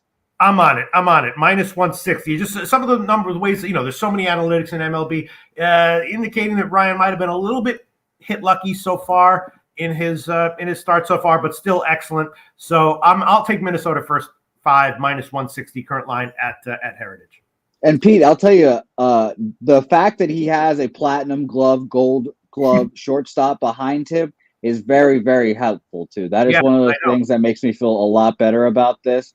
If you watch like Framber Valdez, for example, he's a big ground ball pitcher, and now he has Jeremy Pena back there. You can see the difference. And Correa makes a big difference back there, and it's shocking to see when you watch the difference there. Absolutely. So you got the Twins first 5 minus 160. Yep. Okay, we are locked in. Say hey, play of the day. Twins first 5 minus half minus 110. Pete is on the Twins first 5 minus 160. Spreadsheet play of the day is on the Twinkies as well. And Jose, give us that record one more time. Season record. Say hey, play of the day record. Can you hit us with it one more time? 102 and 80, up 27.19 units. Climbing 430. We got under 20 for 2 days, and then we had a big day. We're going for 30. That is the goal. Spectacular work, my man. Love hearing that. I love hearing that. So I almost went back in on Joe Ryan when I guess a week ago, was it probably? I guess a week ago. And at that time, he was plus 1,400. It had gone down 4, but I got nervous about the innings limit. Not that anyone's mentioned it, but I got nervous about it. Well, you have to hope that the Twins are competing. That's the biggest factor in that. If the Twins are wanting to go for the playoffs and all that shit, then I think they're going to keep him activated. But if they fall off and all that shit, then they'll be like, let's save him for next year. So hopefully they're fighting for a wild card spot. I think he's the number one. He's now plus 650. So God, way down. Way that down. makes me feel. I just had a chub. Thank you for that. Blood flow is just promoted. You are welcome. All right, let's roll on. There is Jose. Say hey, play of the day number 2. Twins first 5 minus half minus 110. We move on to the game that we all want to talk about up here. The New York Yankees, 17-6, 7-3 on the road. Yankees doing everything I wanted for us to maybe get an opportunity to bet the Blue Jays futures. The Blue Jays are still the favorite in the East. That is not American League East. That has not changed. They got down to plus 105. They're still at plus 105. So the Yankees are plus 200 to win the East. And the Rays are coming on too right now. So hopefully a little Jays swoon. Plus 300 still for the Jays to win the division. So sit back and wait and see if the Yanks can keep running. But Red Girl is on the Blue Jays' first 5 and full game. And Millsy says Yankees on a 10-game winning streak, but that stops today. Manoah is too nice. And what Manoah has done, 4-0, 1.44 ERA, 0.88 whip, 25 innings, 25 K, 7 walks, 2 home runs, 3 of the 4 starts being against Astros, Red Sox, and the Yankees. His last start at home versus Red Sox was a thing of beauty. 7 innings, 3 hits, no one runs, 7 Ks, 1 walk. If Gausman wasn't such a monster this year, the Manoah train for Cy Young would be what everyone's talking about. But Gausman right now is the favorite to win the American League Cy Young because only him and Cy Young have opened the season. I forget the stat, but only him and Cy Young have done it. No walks and no homers. I think that's it. No walks, no homers in their first 5 or 4 starts. I believe that's it. I'll double check that. Yankees versus righties, 249, 727 OPS. The Blue Jays numbers versus righties continue to drop. Now 247, 719 OPS. And Bruce Hayward said, am I tripping or the Braves did a late pitching change for game 1? Has there been a pitching change for game 1? Let me check right now. No, Morton, Carrasco, as far as I know, let us know. Nigel Lee says, I'm a diehard Yanks fan, but this is a letdown spot today. Jays money line. Real Deal Prime says 8-0 after a loss. Ride this. We coming. Yankees bullpen 2.47, 1.24 whip. Blue Jays bullpen 3.61 ERA, 1.11 whip. And Alek Manoah, the beast out of West Virginia, is going up against Jameson Taillon.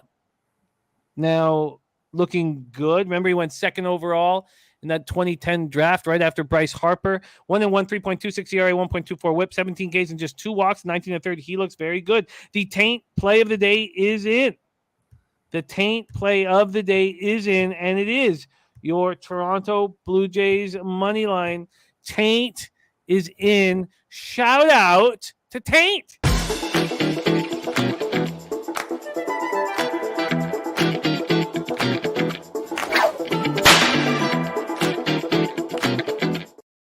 Taint!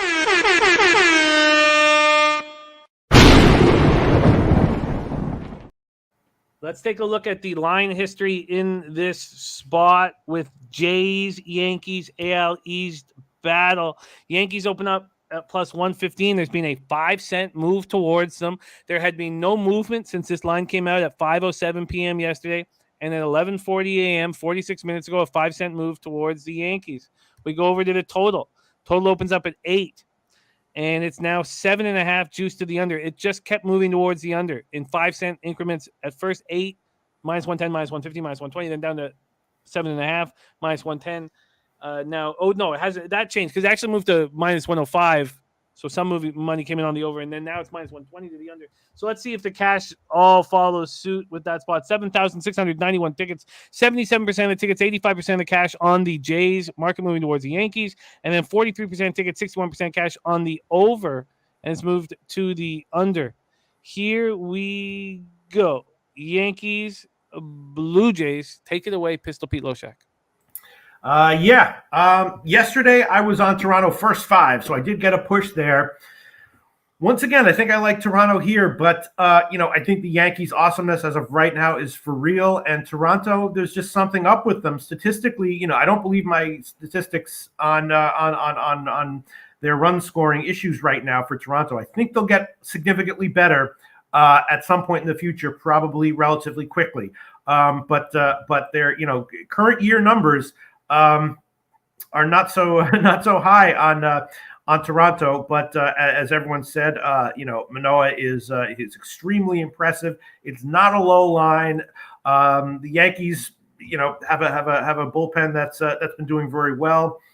If it loses, it's okay, but I'll take Toronto first 5. Red Girl likes Toronto full game and first 5, and I would agree with that, but I'm not going to double up, and I will feel more comfortable, I think, just holding it to first 5 or even first 3. But I should probably give these first 3 lines, but since that's not a very widely offered line, I'll just take Toronto first 5. I'm seeing minus 135 at Pinnacle, and I think I'll go with that.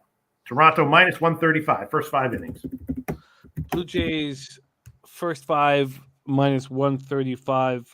Yeah. I'm not going to jump on board with the Jays today at this point. I don't feel very comfortable. Do you agree with this market move towards the under? Towards the under? Yes. Yeah. I mean, Manoah is legit, and Tyon is, I think, a little bit worse, but also legit. And yes, so I would definitely agree with the lean to with the move to the under for sure. Move to the under. If I wanted to book that at under 4, I would be getting plus 110 and minus 150. Let me just check this out very quickly. Minus 150. If I wanted to build the 4, it would be minus 119. That sounds appealing. That sounds very appealing to me. The first 5 under 4 at minus 119 is a possibility for me. I'll put a couple question marks around it. But Pete has moved on the Blue Jays first 5 at minus 135.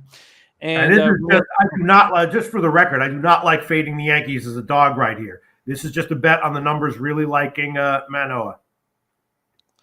Yeah, he's a beast. Alex is a beast. I am not comfortable fading the Yankees in this spot either, but you probably got the right pitcher on the mound for the Jays if you do that, and there's clear consensus in the chat to back the Blue Jays. Okay, let's move on to 7:10 p.m. Eastern. Los Angeles Angels 15-9, 7-4 on the road. The Boston Red Sox 9-14, 3-4 at home. We're at Fenway Park in Boston. See what we're dealing with weather-wise in Boston. 47 Fahrenheit, cool at first pitch, 4.9 miles per hour sideways and in. It stays that way throughout the game. Goes up to 5.5, drops to 4.8. Take a look at the market movement in the Red Sox game, or at least the line history. There has been none. Opened up yesterday with the Angels minus 125, stayed that way. From a totals look, opened up at minus 120 to the over. It is now minus 120 to the under. So let's take a look at the cash. 5,951 tickets in. 60% of tickets, 66% of the cash on Syndergaard and the Angels. Then 38% of tickets, 60% of the cash is on the over. Syndergaard coming off a 5-4 loss at home versus the Orioles. Went 5 2/3, 3 hits, 2 earned runs, 6 Ks, 2 walks. But he's looked good this year. 2.12 ERA, 0.82 WHIP. The strikeout walk ratio not where he wants it. 11 Ks, 4 walks, and 17 innings. Michael Wacha. 2-0, 1.77 ERA, 0.93 WHIP, 17 Ks, 9 walks, 2 homers. His last start was a 7-1 win at the Jays, and he was very good. 6 innings, 4 hits, 1 earned run, 5 Ks, 2 walks. Angels are hitting 238, 740 versus righties, while the Red Sox just 232, 628 OPS. Angels bullpen 2.96 ERA, 1.27 WHIP being very good. Red Sox bullpen has been slipping of late, 3.67 ERA, 1.26 WHIP. Take it away, Pete. Angels, Red Sox. I believe Ohtani was banged up. Is he supposed to be in tonight or not? I will pull that stuff up now. Yeah, that's all right. Either way, probably no bet for me, but small lean to Boston as a dog. Just the numbers indicate that Boston should get better soon, the numbers indicate that Boston has a little value as a dog of plus 109, which is but I didn't bet it though. And let me see if that line has me. Yeah, it's about where it was. So free bet, definitely will put it on Boston, but no play for me. Interesting. Mike M saying like this first 5 under spot. TJ Boston plus 110 at home is on my card. TJ asking what the tickets and money is for the Braves game 1. There's 4,854 tickets in. Again, it still has Braves full value at Sports Insights. 29% of the tickets, just 20% of the cash are on the Braves. Then 65% tickets, 60% cash on the over. Say what, Pete? One quick Moose Money says Wacha, huge regression coming, puts up some numbers. That is my note on him as well. My note on him, good results, but he's going to be likely to be worse in upcoming games. Strikeouts are down, walks are up a little, getting fly balls. I would agree that regression from Wacha is coming, if not in this start. And did that lead you to have any interest? I know that overs are such a tricky bet, but did that lead you to have any interest in this first 5 over that's at 4.5 with minus 105 VIG for me? Absolutely not. As we're sitting here, March 3rd, 2022, Jimmy the Bag, you need, a reason and a half to take an over in MLB. And I'm seeing one reason. I'm not seeing a reason and a half. You feel me? I do feel you. And what do you think of TJ on the Red Sox as home dogs? My numbers indicate I didn't bet it mostly because of Wacha, but my numbers indicate that. Yeah. Okay. Take a little more time on this. Okay, let's move on to the next spot on the board. We move on to Pittsburgh Pirates and Detroit Tigers, 7:10 p.m. Eastern. These Pirates 9-13, 4-6 on the road. Tigers 7-14, 4-8 at home. We're at Comerica Park in Detroit. Let's start with the weather in Detroit. First pitch, drizzle, light rain for the first hour and a half. Going to cause problems here. 51 Fahrenheit at first pitch, 11.9 miles per hour right to left, and it starts moving towards out. 10.2 miles per hour, then 13.5, and it stays around 51, 52, and 50. All right, let's talk about the line history in the Pirates spot here. Opens up with the Pirates as plus 130 dogs, 5-cent move towards them, now plus 125. That's it. And that happened last night. And this total keeps moving up, 7.5 to 8, and now 8.5. We've gone up a full run since the opening. Bryce Wilson versus Michael Pineda. Let's see what we're dealing with cash-wise in this spot. With the Tigers in play, 4,715 tickets in, 40% of the tickets, 49% of the cash is on the Pirates. Then it's 50-50 with the total, but 67% of cash on the under. Yeah, it's gone up a full run to 8.5. Back to this Red Sox spots. TJ says a lot of that bet has to do with historically following the Angels and seeing how this core performs first game on the road in Boston. Also expecting regression from both pitchers and don't like the Angels pen. That's from TJ. Matty Ice in Michigan. By the way, we are in talks to have a Detroit, Michigan meetup at Pub Sports Radio. Detroit, Michigan meetup is in the works for this summer. Matty Ice says drizzle, says tomorrow will be much better. Bryce Wilson, 4 innings last start, 3-1 loss at home to the Brewers. He looked pretty good. 1 hit, 4 Ks, no walks. Pineda, 5 innings, 7 hits, 4 runs, 3 homers, 2 Ks, 0 walks, the 5-0 loss at the Twins. He's gone 10 innings this year, just 4 Ks, but hasn't walked anybody. Both teams are struggling against righties. Pirates, 235, 630 OPS. Tigers, 219, 607 OPS. And the Tigers bullpen, best numbers in the league right now, 1.97 ERA, 1.07 whip. Pirates bullpen, 4.22 ERA, 1.26 whip. Take it away, Pistol Pete, Comerica Park, Detroit at home to the Pirates. Yeah, both these teams kind of crappy, bad fielding teams. Both starters kind of iffy, and with the weather, I'm thinking that it's just going to be, postponement or delay. So just don't really have anything on this one. Didn't look at it too intensely. No bet, of course. Yeah, I can understand being uncomfortable with the weather issues and the poor baseball team. So let's move right on to White Sox, Chicago Cubs. And this line really threw me for a loop. We know what the White Sox do against lefties. And yet the initial move, there was, 5 cents towards the White Sox. And then 8:14 this morning, it went 10 cents towards the Cubs. And that's the one I was looking at. I was like, man, really? Cubs and Smiley being looked at against these White Sox. Now, there has been a 5-cent move back to the White Sox, but minus 140 for the White Sox is where we stand right now. And when we look at the cash here, we have 69% of the tickets, 87% of the cash on the White Sox. And Kopech, it's a very fishy line. 62% of the tickets, 93% of cash on the under. There's Canadian Capper in the house. Great to see you. Kopech versus Smiley. Kopech has been so good, 1.42 ERA. 0.95 whip. He's been excellent. Smiley has been questionable in Smiley's last start, 4 2/3, 5 hits, 2 runs, 4 Ks, 1 walk, and a 5-1 loss at the Braves. And White Sox versus lefties, 278, 800 OPS. Cubs are hitting righties, 253, 713 OPS, but that number is dropping. White Sox bullpen, 3.69 ERA, 1.38 whip, going up against that Cubs bullpen, 3.54 ERA. 3.45 ERA, 1.20 whip, and that Cubs bullpen, the numbers are dropping very quickly here. Take it away. Oh, let me give you the weather here. Sorry, let me start with get the weather in here in Chicago. Cloudy and then drizzle for the whole second half of the game. And is this game even going to go? I mean, it doesn't have a possible weather delay. Right now, the wind that they have is coming in, and it's 31.8 miles per hour in, Pete, to open the game. Take it away, White Sox Cubs. I am a believer in Kopech in general. Definitely this spot.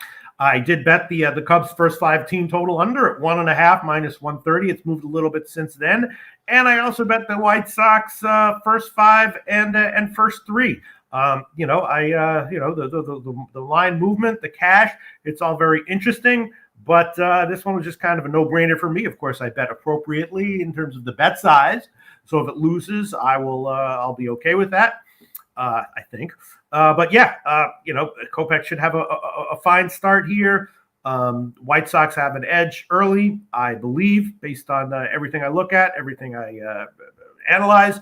And so I will. You can add that one on. You can add on Cubs first 5 team total under 1.5 as an official play. You can give that as minus 135. That's the current line at Heritage.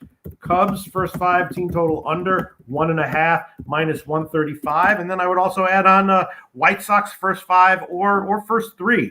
The first 3 is just minus 140 at Will Hill. That looks pretty good. We'll use that one. White Sox first 3 minus 140. I will double up on that one. The first 5 is, just as good as well, I think. Minus 140 is what that line is most places. So that's my take on this one, Jim. Yeah, I can't do it, although it all makes sense to me, except when you look at the market, and the market is just, welcoming White Sox action with open arms, and it's very, very, very shocking. And I know Dennis Garcia talking about Jose's success in MLB and not caring about the market moves and the market lines and everything. And I think that you just do what works for you. I got off to a bad start, not focusing on it. Maybe it would have turned around on its own. But since I wanted everything to correlate with the market and where the cash is and everything, I'm 27 and 18 plus 8.42 units. Yeah. So I hear you, Dennis. I hear you loud and clear. And right now, I'm capping MLB selfishly in a way that is producing winners for me now and did last year when I switched around. So I understand what you're saying. I get it. But look, I'm just going to do what's working for me because it's stakes are high. This is very, very important shit. Let's move on to the next spot. 7:40 p.m. Eastern. Cincinnati Reds 3-19, 2-12 on the road at the Milwaukee Brewers. 15-8, 7-4 at home. American Family Field in Milwaukee, Wisconsin. The roof will be closed. We have Tyler Mahle. Is he going down with the ship here, Pete? This is a pitcher that was so wonderfully predictable last year, and it just seems like everything going on over in Cincinnati is poor.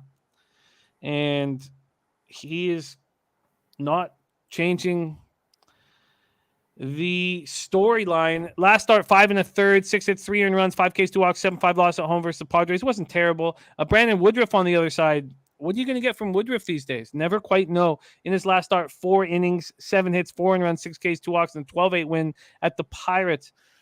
Reds versus righties, 202, 596 OPS. They're just not touching them. Either the Brewers, 217, 651 OPS.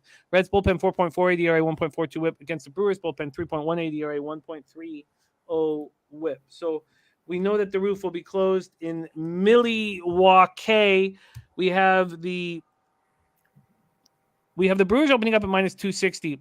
The first move was a big move towards the Reds. And the Brewers, this happened at 5:59 this morning, went to minus 235. Then an hour and a half after that, a huge move back to the Brew Crew, going from minus 235 to minus 275. And then again, right back to the Reds, going from minus 275 to minus 240. So from the opening line, there's been a 20-cent move towards the Reds. From a total look, opened up at 7.5, went down to 7, back up to 7.5, and then down to 7 is where we stand. And when we look at the cash here, Mahle versus Woodruff, 10,503 tickets in. So we have more tickets for a sample size on this game than any other. 19% of the tickets on Mahle and the Reds, and 48% of the cash. So, and you can see that it's rare for Bet365 to make these 35-cent moves. Then from a total perspective, 42% to the under and 83% of cash to the under. It's moved from 7.5 to 7. Jimmy Gomez says, Brewers money line, good money. I'm also taking a shot with a half unit on the run line as well. Take it away here, Pistol Pete, Loshak, Reds, Brewers. Woodruff, 2 great home starts, 2 great bad road starts. Mahle has been a bit off this year, but still not giving up any home runs. I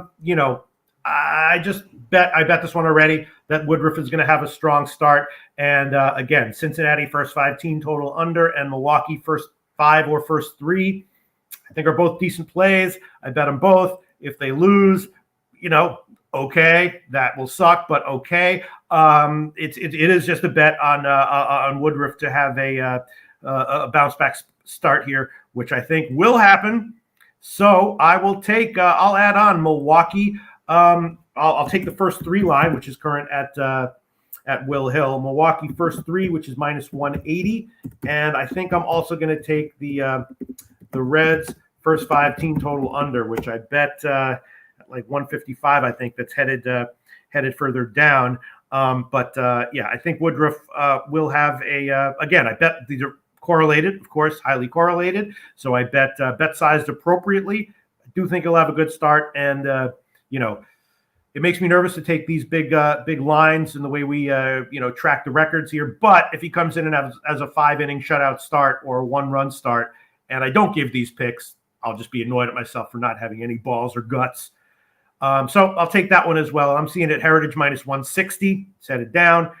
I'll take that one. I'll take Reds first 5 team total under 1.5 minus 160. All right. Sorry, I was just wanted to pull up the batter versus pitcher because these Brewers bats are so quiet, and Mahle going back on the road, a place where he's been good, but these Brewers bats get to him. Look at these numbers against Mahle. God, are these numbers we trust? Should I even really break them down? Because there was a time when Mahle was getting destroyed, and then he turned it all around last year. But these numbers are wild. I mean, you have huge sample size. Willy Adames hitting 500 against them. Keston Hira hitting 500 against them. Lorenzo Cain, 286. Rowdy, well, that's 1-for-2. Luis Urias, 364. So, what do you? I get it. Let's go over your action again one more time. Brewers' first three was what?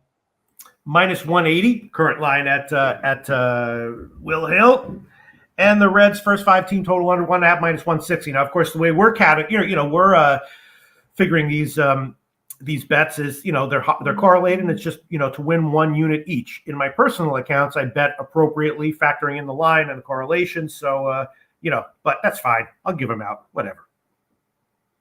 Wow, look at that. So, sorry, in the first 5 team total under 1.5 was minus 160. Yeah. Look at what do you think of TJ's thought here? He says, I have not been looking at batter versus pitcher at all this year and been successful thus far. I think it keeps me off winners. It's a different ball. Yeah, I mean batter versus pitchers also, so many pitchers make adjustments all the time, and whatever recent adjustments the pitchers make are far more important than how they did against some batter last year even. So again, batter versus pitcher I think can be illuminating, or if you feel like it messes you up a little bit too much, can also be worth ignoring. And can you Mike EM, can you hit me with the 2 pimp slap spots? I don't think I've got them.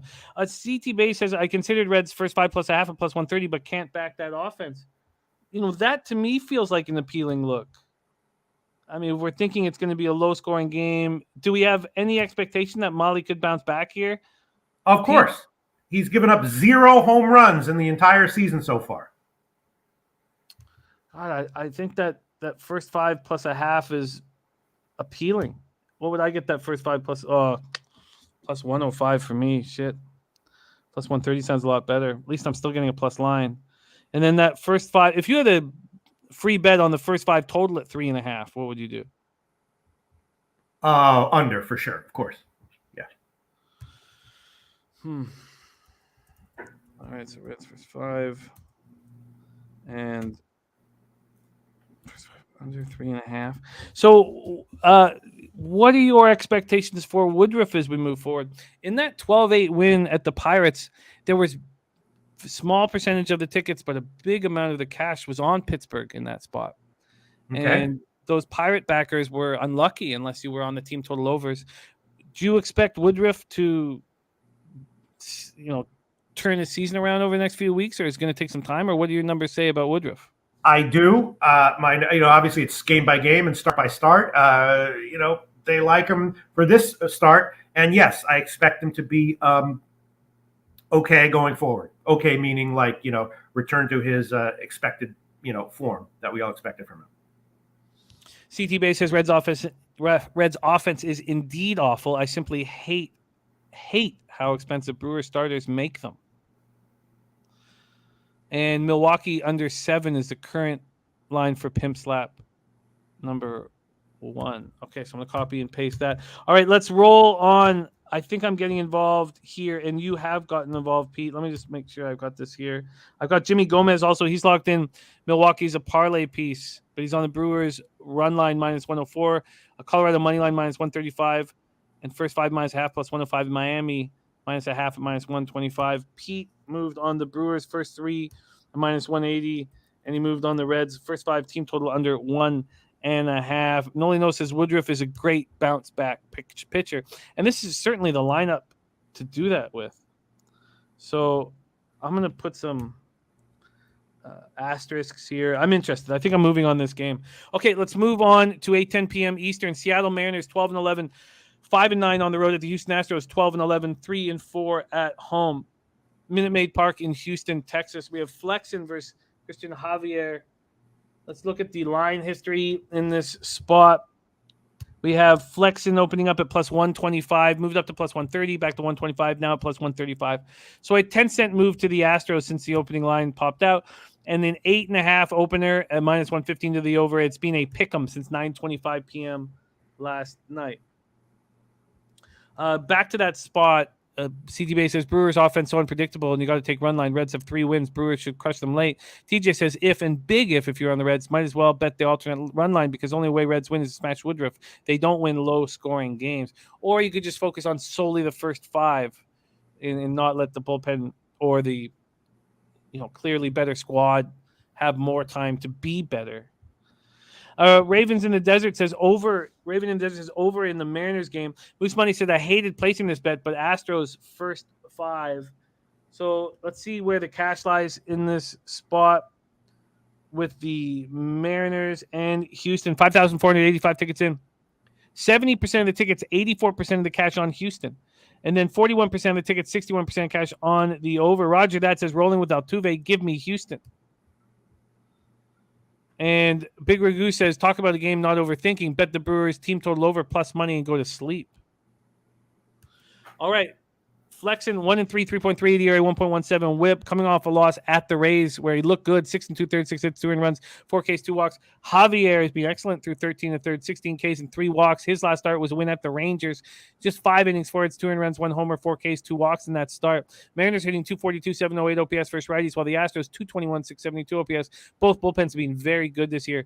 Very good. Both ERAs under 3. Mariners have a 1.10 whip, while the Astros have a 1.27 whip. Take it away, Pistol Pete, Mariners, Astros. I have nothing on this game. Lean to Seattle, lean to the under, but those are low confidence leans. And, Flexen's okay. Javier's okay. Seattle is this big of a dog. My numbers, which are definitely far from perfect, indicate small value on Seattle, small value on the under. I didn't bet it, and I'm almost certainly not going to. Rem Most is moving on the under 8.5. Do you think Flexen's past where he's been so where the dichotomy between his home and road splits have been so massive is going to change, and his road splits will regress positively? It's a new game year to year. My sense is, he probably, it depends on what park he's pitching in and what lineup he's facing. But I would say that because of how much baseball is changing, it's really hard to answer. I think he's going to be okay here. And when we just take a quick look, because Noli's saying Javier shuts them down. Why don't we just take a quick batter versus pitcher look here? Let's get this switch. Here we go. Against Flexen, not a ton of power and a lot of at-bats. Just 2 home runs and a ton of at-bats. And you look at the big bats, Bregman 2 for 5 with no homers, no ribbies. Altuve is 273 average. So that's 3 for 11. Jordan Alvarez 2 for 5 with a homer and 4 ribbies. Against Javier, they've done nothing. 1 RBI. 1 RBI in 14, 17, 19 at bats. And this total sitting at this. Sorry, I'm very close to moving on the first 5 under 4.5. Hold stick with me for a second. It's a pick 'em on the first 5 under 4.5. And back to the cash flow here. 41% of tickets, 61% of cash on the over. Both bullpens have been so good. All right. Fat Wally, big week ahead at Churchill, my friend. We'll be live all day Friday and Saturday. If you had a free play on the first 5 under 4.5, what would you do and why didn't you move on it? You asking me? Yeah. If I had a free play on the first 5, I would definitely take the under.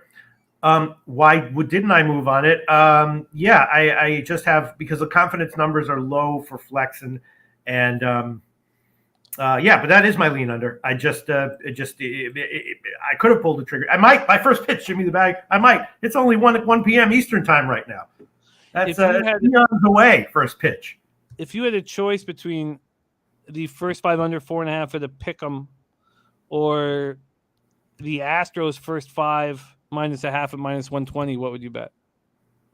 Oh, definitely first 5 under. Yeah. Okay.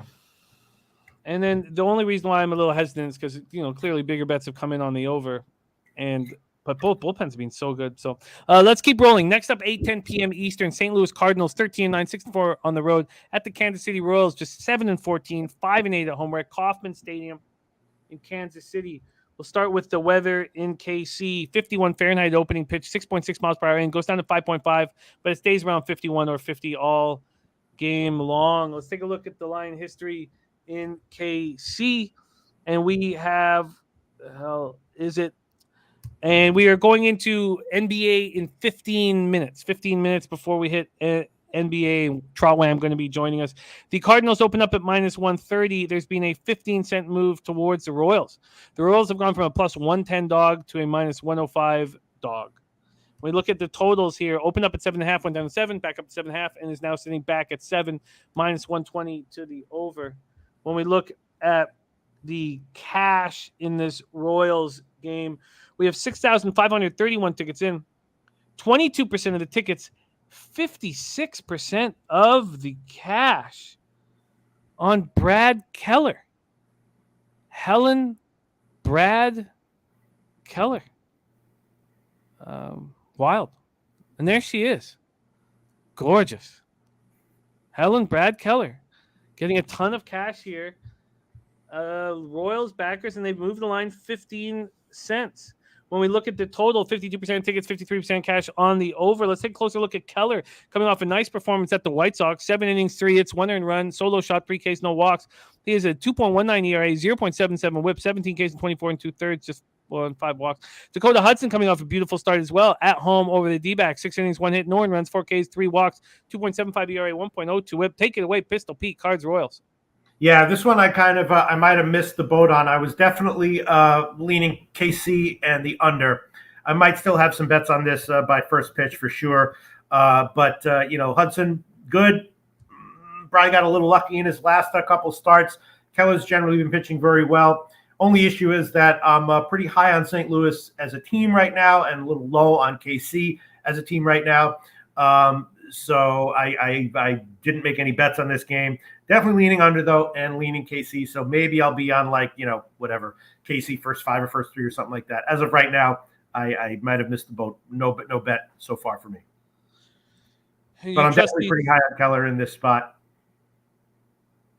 CT Base says Royals shut out 2 of the last 3, 11 runs in the last 5 games. Can't bet Royals until they hit. Are these ace enough like pitchers to move on the under 3.5? It's slightly juiced to the over 3.5. Ace, I would not call Hudson an ace, but I would still be leaning under.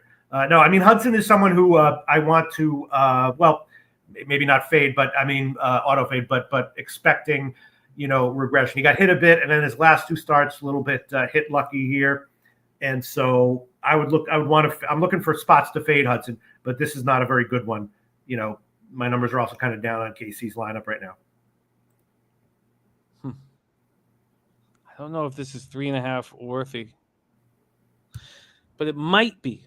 It might be. Let's move on to 8:40 p.m. Eastern. I do have some asterisks beside that under 3.5 and minus 105. I'm interested in it. Pimp slot play today, number 2, St. Louis under 7.5. Bruce Hayward says KC is the only way he looks. Raven Desert says agree, KC and the under. All right. Let's move on to 8:40 p.m. Washington Nationals, 8-16, 5-5 on the road at the Colorado Rockies, 13-9, 9-4 at home. We're at Coors Field in Denver, Colorado. So start with the weather. 60 Fahrenheit at first pitch, 11.2 miles per hour in. It drops a little bit down to 9 or 9.7 by the end of the game. 56 Fahrenheit in the last hour of play. Let's look at line history in this game here. Nats, Rockies. We have the Nats opening up at plus 135. They're now plus 120. A 15-cent move towards the Nationals. From a total look, opened up at 10.5 juice to the under. It's now 10.5 juice to the over. We all faded German Marquez in his last start and cashed out. He only went 3 2/3, 7 hits, 7 runs, 4 of which were earned, 1K, 1 walk. 1K for German Marquez. Not looking good. Rockies versus righties, 237, 726 OPS. Nats versus righties, 246, 657 OPS. That 237, 726 OPS average going up against Eric Fetty, coming off a 2-1 loss at home versus the Marlins. Went 4 2/3, 3 hits, 2 earned runs, 1 homer, 5 Ks, 3 walks. Has a 6 ERA, a 1.56 whip. And yet these Nats just stick by him, believing in him. Nats bullpen 4.02 ERA, 1.4 whip. Rockies bullpen tied for worst in the league, 4.75 ERA, 1.44 whip. Shout out to brothers and bets in the house. Take it away, Pistol Pete, Loshak, Nationals, Rockies. Some strong opinions in the comments section, which surprises me a little bit. My analysis of this one, the confidence associated with it is very low. Both starters obviously have been shaky. I faded Marquez along with all you guys in his last start. It's going to be a pass for me. I can see why people might like the under in light of how the pitchers have been. Is a contrarian play of sorts or opinion of sorts, but just a pass for me as of right now. TJ says favorite bet of the day. Colorado -1. Okay. I'll keep taking them at home, especially with Marquez on the mound. I have Rockies -170. Favorite line is off. Jose, I'd love to hear your thoughts on Germán Marquez now starting at home after we faded him last out. What are your thoughts of Marquez as a pitcher we should back at home? We made a lot of money off him in his career at home. Is this something we should continue doing, or is this something that you're very pensive on moving on? Well, you're right about Marquez, but I will bring up, let me double check here to make sure. His full career has been in Colorado, and his career splits. He's got a 4.73 at home and a 3.98 on the road. I mean, that could be, obviously a little bit of quarters there, but I'm not a Germán Marquez guy. I would obviously lean towards a little bit of an over here, but with Noli Knows in the chat, I should probably give myself 10 lickings for that, for even saying that word. It's a -120, so that's a little juicy.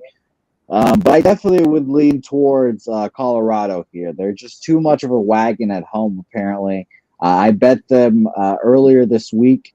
Actually, I bet them twice so far on the run line. One time I got screwed late, and then it cashed for me another time. So I don't hate the +125 price on it either, but I just do not have a good feel on this game yet.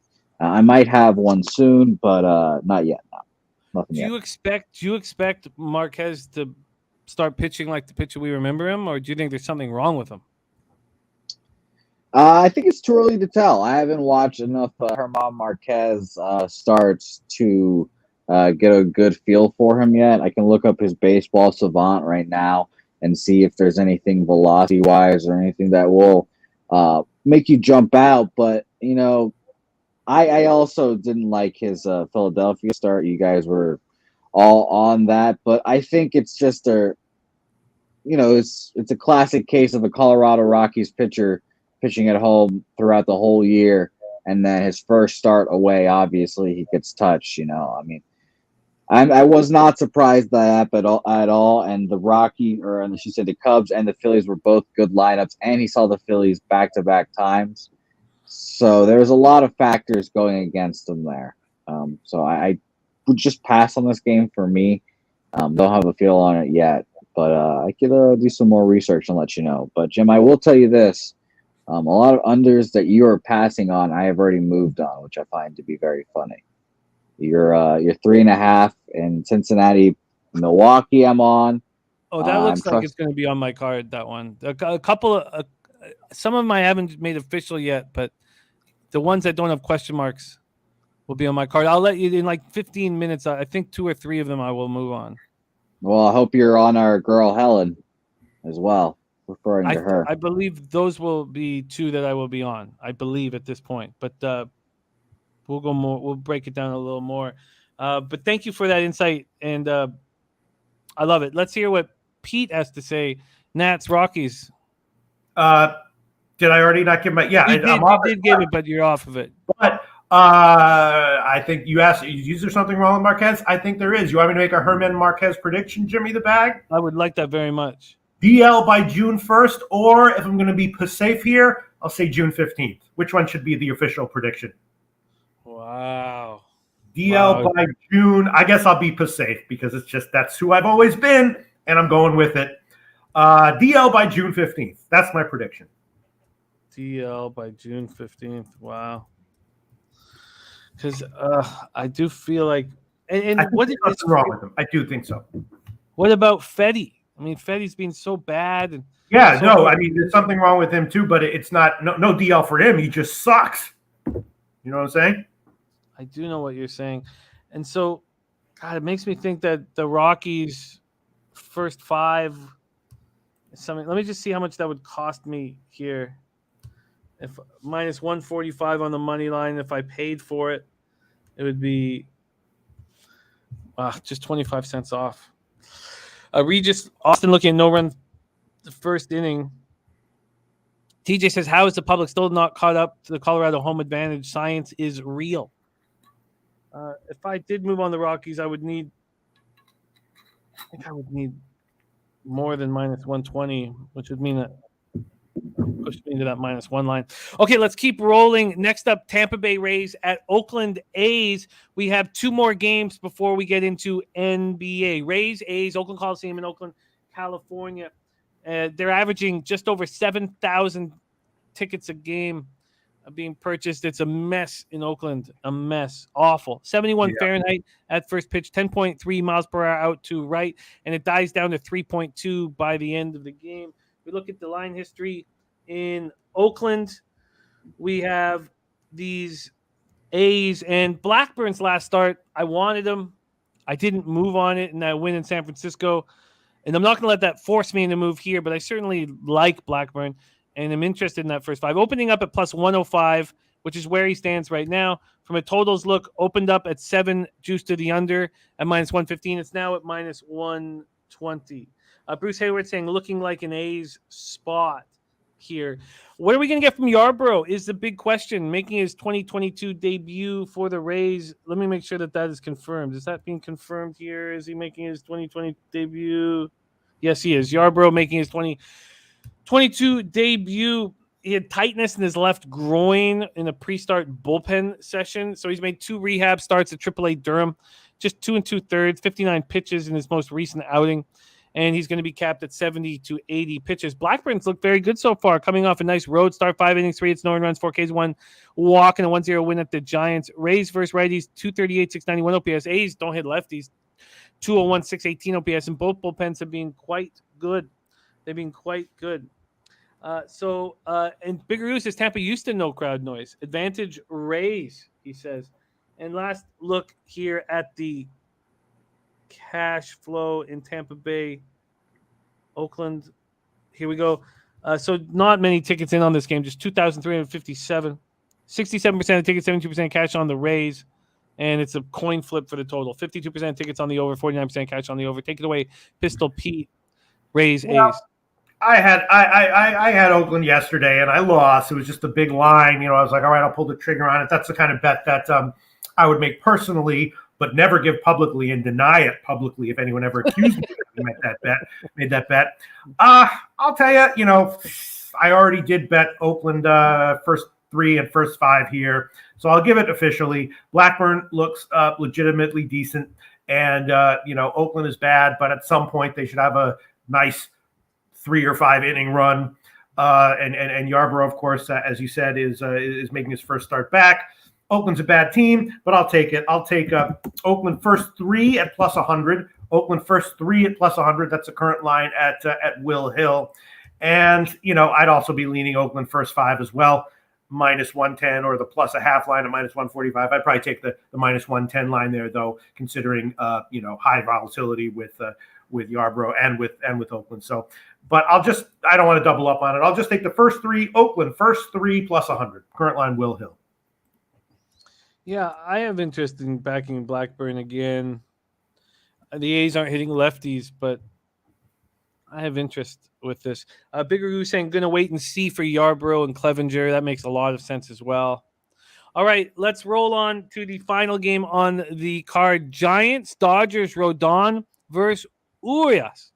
Giants 14-8, 8-3 on the road. Dodgers 14-7, 8-2 at home. I love when these two teams meet up. Dodger Stadium in Los Angeles, California. Carlos Rodon looked great so far. Last start, win at home versus the A's, 6 innings, 3 hits, 1 earned run, 9 Ks, 2 walks. He's got a 1.17 ERA, 0.83 WHIP, 38 Ks in 23 innings. Ooh-wee. Urias has coming off a nice start at the Diamondbacks, 6 innings, 1 hit. It was a solo shot, 4 Ks, 2 walks, and a 3-1 loss at the Diamondbacks.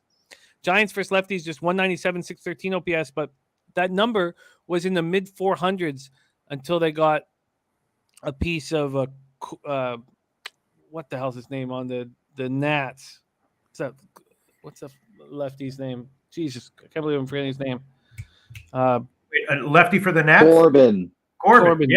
Because I was in my head with Corbin on the Fucking Brewers. Last start for, or then the Dodgers, 224, 641 OPS. They've been hitting lefties a little bit better. Giants bullpen, 2.59 ERA, 1.12 whip. Dodgers bullpen, 2.77 ERA, 0.87 whip. All right, let's take a quick look at, first off, the weather in LA. I almost moved on the first 5 over 3.5, and then I stopped and I thought, let's talk it out with you guys. Very little worry of weather. 63 Fahrenheit. It's cool. 6.6 miles to out right field. Dies down to 3.4 out. Then when I look at the market history in this Giants-Dodgers game, the Giants opened up plus 125. They're now plus 120, so 5-cent move towards them. This total opened up at 6.5. At 10 a.m., it moved to 7. Interesting. And then when we look at the cash flow in this spot here, we have half line value on the Giants. Half line value. So, as I said, the full line value is on the Braves and the Rangers. The half line value is on the Giants and the Orioles. And the Giants have 38% of the tickets, 46% of the cash on the money line.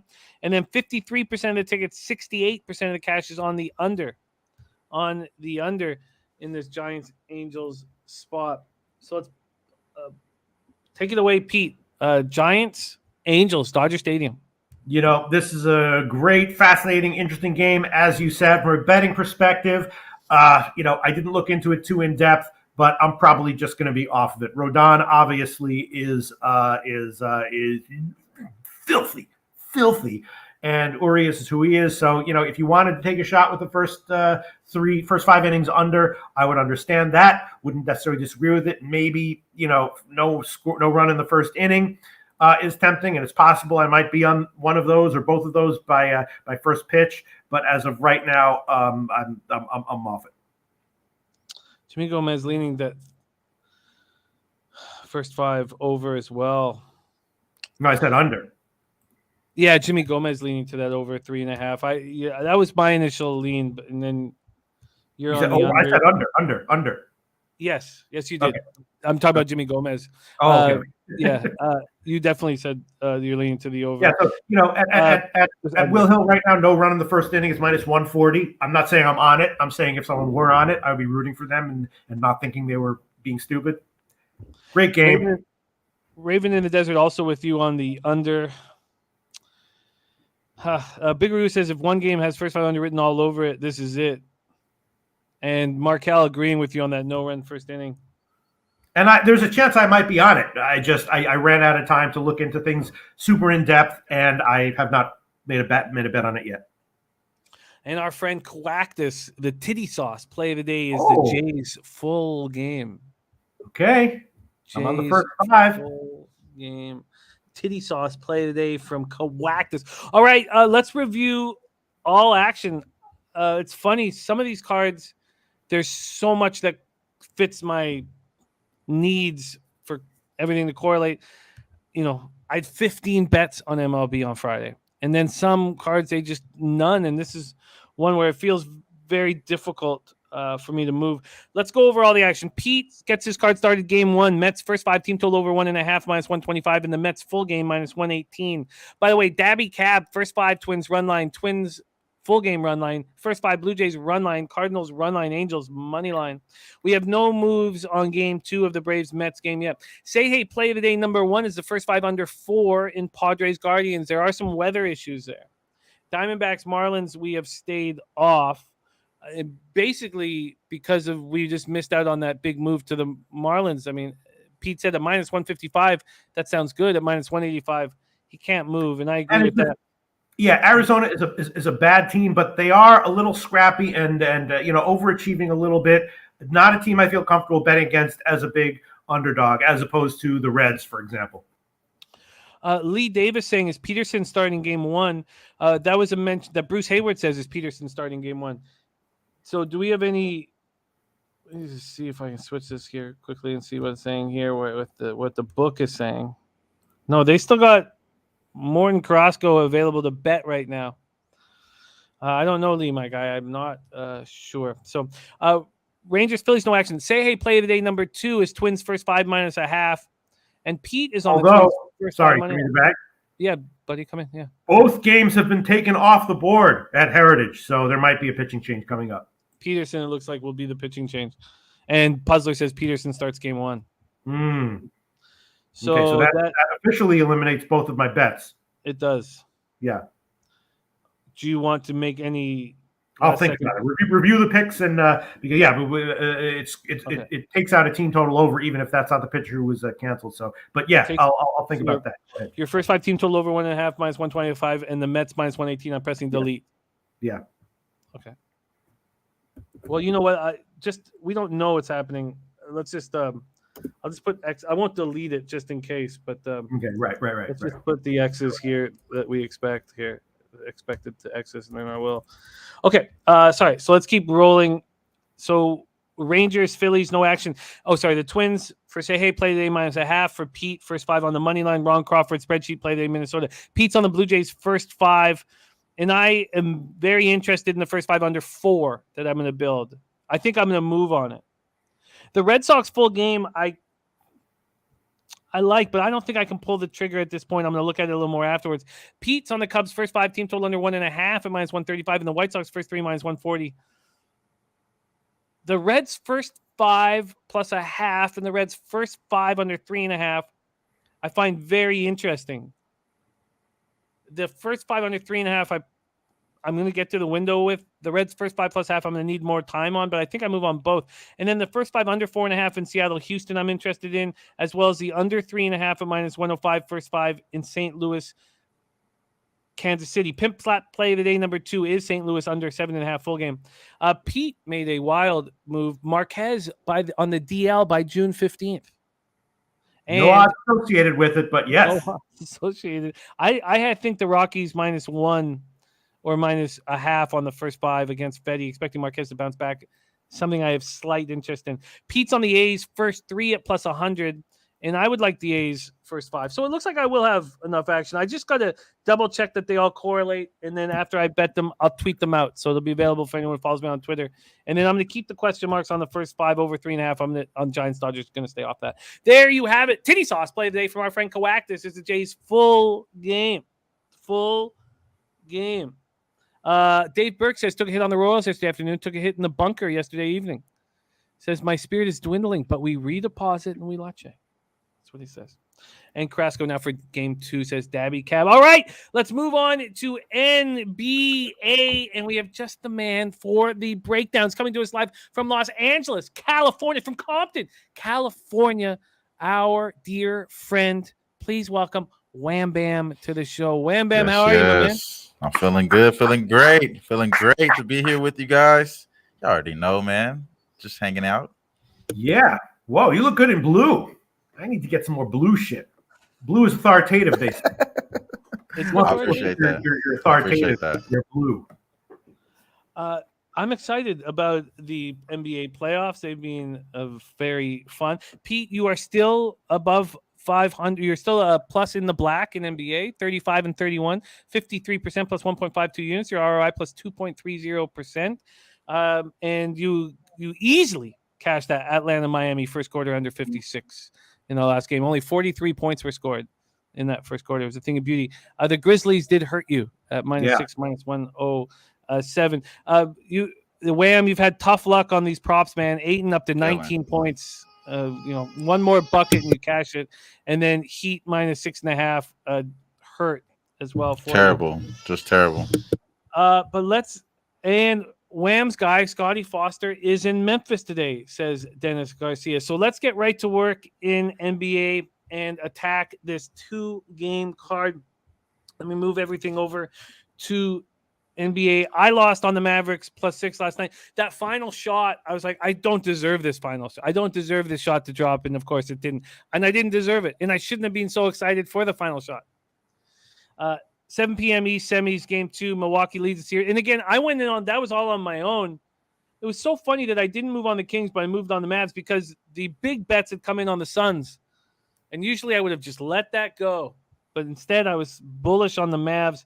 And I will very likely be coming back to them on game 2. But I don't know why I have any confidence. I mean, Phoenix, I guess I just need a bigger game from Brunson and Dinwiddie. I need them to step up because I don't want Finney Smith being the only player that I'm trusting around the rim other than Luka Doncic. Do you want to talk about that game at all before we move on to Bucks Celtics? Wham, what were your thoughts after game one of the Suns Mavs series?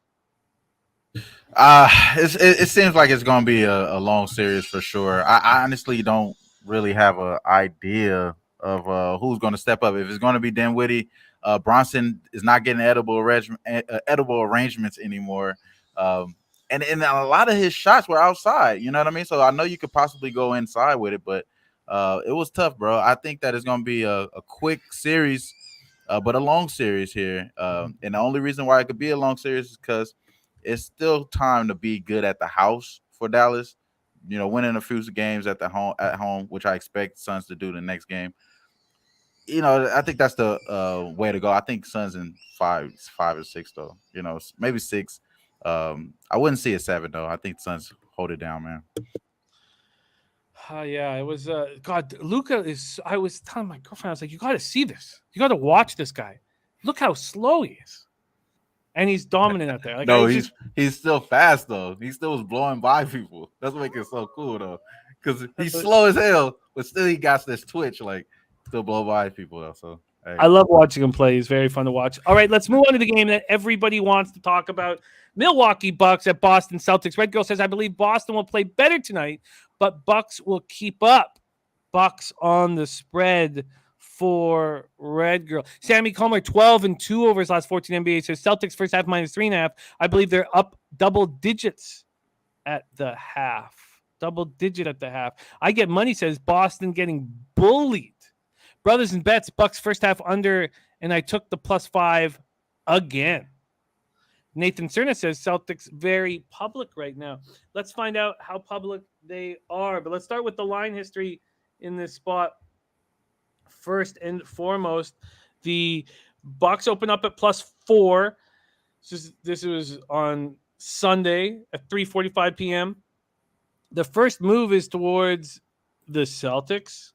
5 cents, and then 4.5 yesterday at 12:14, and then at 9:59 a.m., just 2 hours and 20 minutes ago, the Celtics moved to 5-point favorites. So we've had a full point move towards the Celtics, expecting a bounce back spot. This total opened up at 215, and it's bounced all over the place, down to 214.5, up to 216. Right now, it's at 215.5, so it's gone up a half point. Let's see how public are these Celtics. Just under 30,000 tickets in. 34% of the tickets on the Celtics. That doesn't scream public to me. 48% of the cash, which means they're taking bigger bets that the books are worried about and moving towards the Celtics as 5-point favorites. Then from now on the money line, which we don't, of course, because it's a parlay piece probably. 65% of the tickets, 84% of the cash is on the Celtics, but that's on the money line, not the spread. 62% of tickets, 61% of the cash is on the under.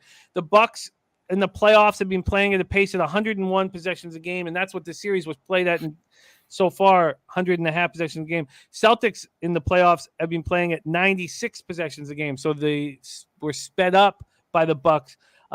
Tatum and Brown go 10 of 33 from the floor. You can't expect that to happen again. And Antetokounmpo, 24, 13, and 12. We can expect that to happen again. How hurt is Marcus Smart, Defensive Player of the Year? Right quad contusion, right arm injury. How beat up is he? G. Martinez says game time decision for Smart. Sammy Comer says Smart will play. And Brothers in Bet saying, I expect Boston to shoot better, though. Celtics, 33.3% from the field and 32.3% from three. Let's start with Pistol Pete, Loshak, Bucks Celtics, game 2. Man, I don't know. I would have just listed all the factors that you just listed. Obviously, Smart's, the condition is paramount, I think. Or do you think it's just that Boston, even if Smart is hobbled or even out, will be, defense oriented and as awesome as they've always been. And it's just, I don't know. I mean, we've been seeing this for 20 years, 30 years in the NBA playoffs. You have, a home team that really looks like they can't hang, not they can't hang, but they get, beat down pretty bad in game 1 against a legitimately elite team. And then you're like, man, do I really want to give that team 5 points? But they tend to be a good bet in the next game off the loss. Then the line's moved up. Now it's up to 5. Do I want to give the Bucks 5 points? If you gave me a free play on the spread, sure. Right now, free play, I would take Boston -5. And I'd probably take, I don't know, man. I'd probably take the under and maybe the first quarter under as well. But basically, I have no idea. What are you doing here with this one, Trot Wam? Yeah, I got a few plays on this game, and they're all props. I just believe, I believe that the side is so tricky. Are we going to see the Bucks dominate this game again? My eyes are telling me yes. It seems like the Boston Celtics. It seemed like they as much as they won last series, they may have got soft because of last series. You know what I mean? And it's kind of shown. Like as much as they talked about the physicality or what type of physical presence they were bringing in this game, the last game, and Giannis saying clearly, I'm thriving off of that physicality. Like this is something I like to do, and them having those three bigs out there killing on the boards as well. Man, this is getting scary. It's getting scary if I'm a Boston backer here because it didn't look good in last game. Now they are saying that some guys are maybe hurt. Seemed like you've seen Jaylen Brown grabbing his hamstring a few times, and obviously he was terrible as fuck. I mean, it's the fact that they have those three bigs out there and they're allowing Al Horford to shoot these threes. You got to give Coach Bud some credit. We got to give Coach Bud some credit, though. I mean, I didn't think the three bigs was going to work. And I was like, man, if he does this shit in this series, that shit can't work. And obviously it's showing to work. I mean, Bobby Portis is going to make his open jumpers. And, Brook Lopez is pretty good on defense, man. He's still solid on defense. So it's kind of showing in that aspect as far as the matchup. What can they do to fix it other than shooting well? I can only see in them shooting better, but is it going to be that much of a difference? Because they still allowed these guys to kill. I mean, they had 20, I believe it was 27 or 28, if I'm not mistaken. I'm going to give this exact. They had 27 points off of turnovers. They gave up 28 fast break points. Pretty much a wash right there. You know what I mean? Like, if they're giving up the fast break points and they're still getting those turnovers, bro, like, you had a pretty good game, honestly, defensively. You know what I mean? Your game plan was actually looking pretty good. It just seemed like they were just making more shots, and they had guys that were making those shots, like Grayson Allen, like our guy Slow Jams mentioned there. So as far as the side, I can only think that the Boston Celtics is going to win, maybe even show up a more of a we're in this series presence as well in this game, probably winning the trifecta here. I'm not going that route, though, bro. I'm not going that route at all. I think if you're going to see a better game, you're going to see a better game from Robert Williams. Seemed like he didn't have enough run time to go over his rebound props, but he did go over it. I'm going over 7.5 rebounds with him. I believe he's going to hit that prop, which he did last game with the little minimum time there. So he would have hit last game. I'm sorry. With the minimum time if he had more time there. So I believe that that's going to increase with the more minutes he gets. And then also I'm going to go with the guy on the other side, and Giannis, bro. If they have some guys that's stopping him, he's still distributing the ball. Him having 12 assists, something I kind of seen coming, bro. And I'm mad I didn't give it out 5.5 when I did bet it smallly, didn't give it an official play with the Giannis assist. So it's at 6.5 today. I'm going to take the Giannis assist. As far as the juice on those props, for Robert Williams, it was -112. I believe what I got it last night when I tweeted that out. And then the other one, give me 1 second. Confirm. I think it was -130, if I'm not mistaken. Yeah, -130 for the Giannis assist, 6.5. So Robert Williams right now, I'm not going to hold y'all, is at 8.5 for a reason, because I believe he's going to get double-digit assists. Rebounds. Wouldn't be mad if you wanted to take a little shot with the double-double with him. I think he has a better game for sure. The only issue to Marcus Smart being kind of questionable, because it did seem like he was hurt. He got in and out the game a couple of times. You know what I mean? And watching that kind of gets me a little concerned with this Boston team in general. I can see them bouncing back here. It's just I don't want to put my money on it until I see them bounce back. And I think this is going to be a long series still. I still think they have a chance of winning this series. It's just that from the looks of it right now, from what we've seen, it seems like Giannis is the best player on the floor. You're not even getting any, consideration for, a third guy for Boston. The other guys are getting those looks there for for the Bucks, like Drew Holiday, who's continuing to show that he's going to score at least 20+ points without Chris Middleton in the floor. I think he's averaging for the season before the playoffs around 26 points. He was averaging without Chris Middleton on the floor. So I expect him to continue to do 25 points. That's the problem with me for taking the Celtics here. So as far as the side, I would lean Celtics just because I think they get a bounce back here. I'm not touching it until I see it. Maybe it's a good spot live wise, you know what I mean? But I'm only going to stop on slide on the props here. I'm going to take the Giannis over assists. I think he continues to distribute. Guys continue to knock down shots. And then I believe in Robert Williams to the utmost. So I do believe he has 10 rebounds today. Going over 7.5 is the official play, though.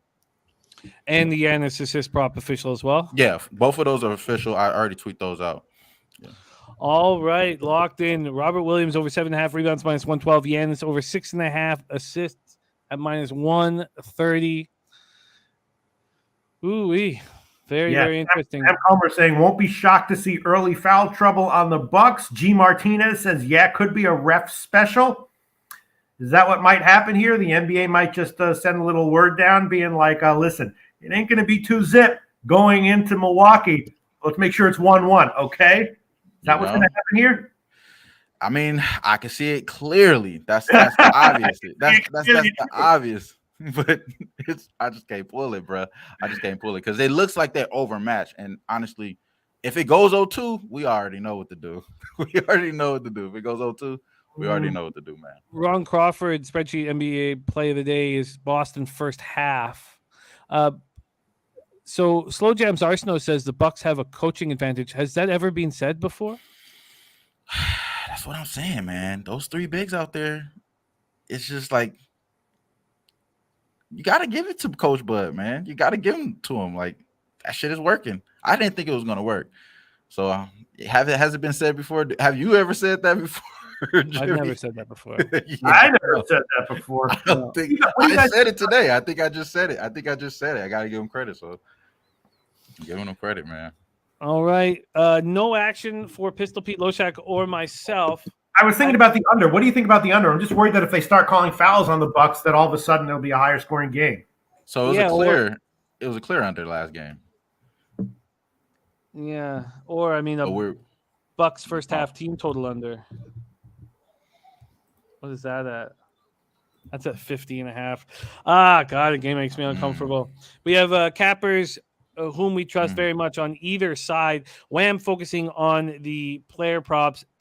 Piffs, perfect plays. Bucks first to 20. Dennis Garcia says the under is fine. Mm-hmm. Under is. I agree with you, Dennis, but it's just you expect Boston to play a little bit better, though, right? So Big Reduce says ref special under. Wait, all right. Says ref special under. Yeah.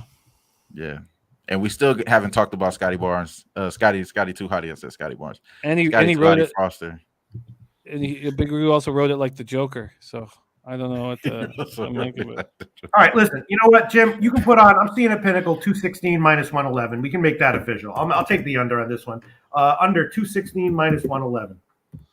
All right. I got Ron Crawford. I got LJ's action here too. So let me just put this here. Pete, you are on the full game under 216. Yeah, minus 111. Current line of Pinnacle. Minus 111. All right. That Scotty Culmer saying that Boston early is a good bet as well. Sammy Culmer. Sorry, yes. Sammy Culmer. Sorry. Well, when you go on the runs he had 20 in a row this year. We're gonna remember him. 14. Yeah, we make sure that his name's pronounced right. Okay, LJ point, which is refs. Yes, but Pete, remember that was also a very big deal about you. You would only mess up someone's name on purpose. It would never be by accident. It was always on purpose. Okay. I do that show on accident all the time, so I need to learn from you, my friend. Yeah. All right. And Dennis Garcia says game one should have been 199 points, so a little more than they scored, but not much more. There's still room there. Yeah. Okay, and Piff's perfect parlays, Bucks to win the game by 7 and 9 at plus 1,100. Pull of this, pull of that. Bucks first quarter money line, full game money line plus 330. Man, do the Bucks just keep cashing first quarters? I just couldn't believe that I wasn't on it last game. I know Nutflush would have been on it. All right, let's move on to Game 2, Warriors, Memphis Grizzlies. Warriors 53-29, 22-19 on the road during the regular season, but this ain't the regular season. FedEx Forum in Memphis, Tennessee.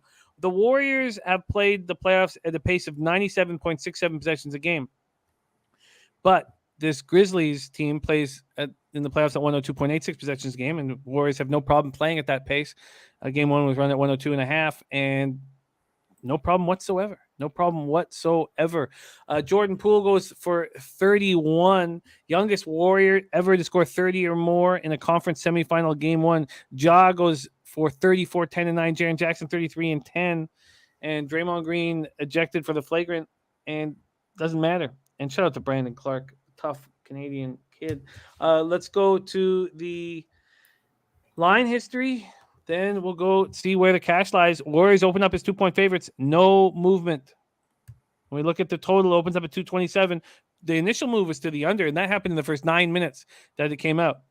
Then 15 hours after that, it moves to 227, and then 227.5, which would lead me to think that sharp money was on the under and public money was on the over. When we look at that, I don't know what to make of it, but that's how I see it. 63% of the tickets are on the over, so quantity of action, but just 47% of the cash. Big bets have come in the under, and that initial move was to the under. On the spread, 50-50 for tickets, but 54% of the cash is on the Warriors. Wow. Pistol Pete Loshak, Game 2 of action in NBA tonight. Game 2 in the series between Warriors and the Grizzlies. Well, I'm not going to make it official until I hear what you guys have to say about it. But, Memphis obviously off a loss. That means they're going to come back and really, really play hard to try to get a win. What does that mean? Early scoring. I think I'm going to go back to the first quarter over bet that's been cashing so much for me all year long with Memphis. I know the first game didn't go over. The first quarter didn't go over, but many of the rest of the game obviously was higher scoring. No, it did go over. We still got the over. We all were on the over. We still got there. Wait, the first quarter in their last game? Of Warriors, Grizzlies, yes. It was at 56. What was the line? It was at 56. I'll pull up what the line was, but we got over late in that. It looked very grim, and we caught it. We caught it late. Yeah, with a barrage of action, and that was the only thing that went over. I remember we were live for the horses for it, and even Razor popped an extra hundo on it. Razor had a great night on that Friday, but the line must have been 55.5 though. What could have, because the full game was 224. Oh yeah, it was I think it hit 50. It hit 56 though, because it's 32-24 first quarter. Was that not on? That was on. Okay, well, regardless, I want to hear what you guys have to say about it, but probably that's a play I'm going to give officially for myself. Am I tripping out? Is this okay? Sorry, I'm tripping here. That was Friday night, wasn't it? Or am I thinking of a different game? No, this was Saturday, May 1st. I don't know what. I'm thinking of Friday, so I'm totally off this. My head's a mess here.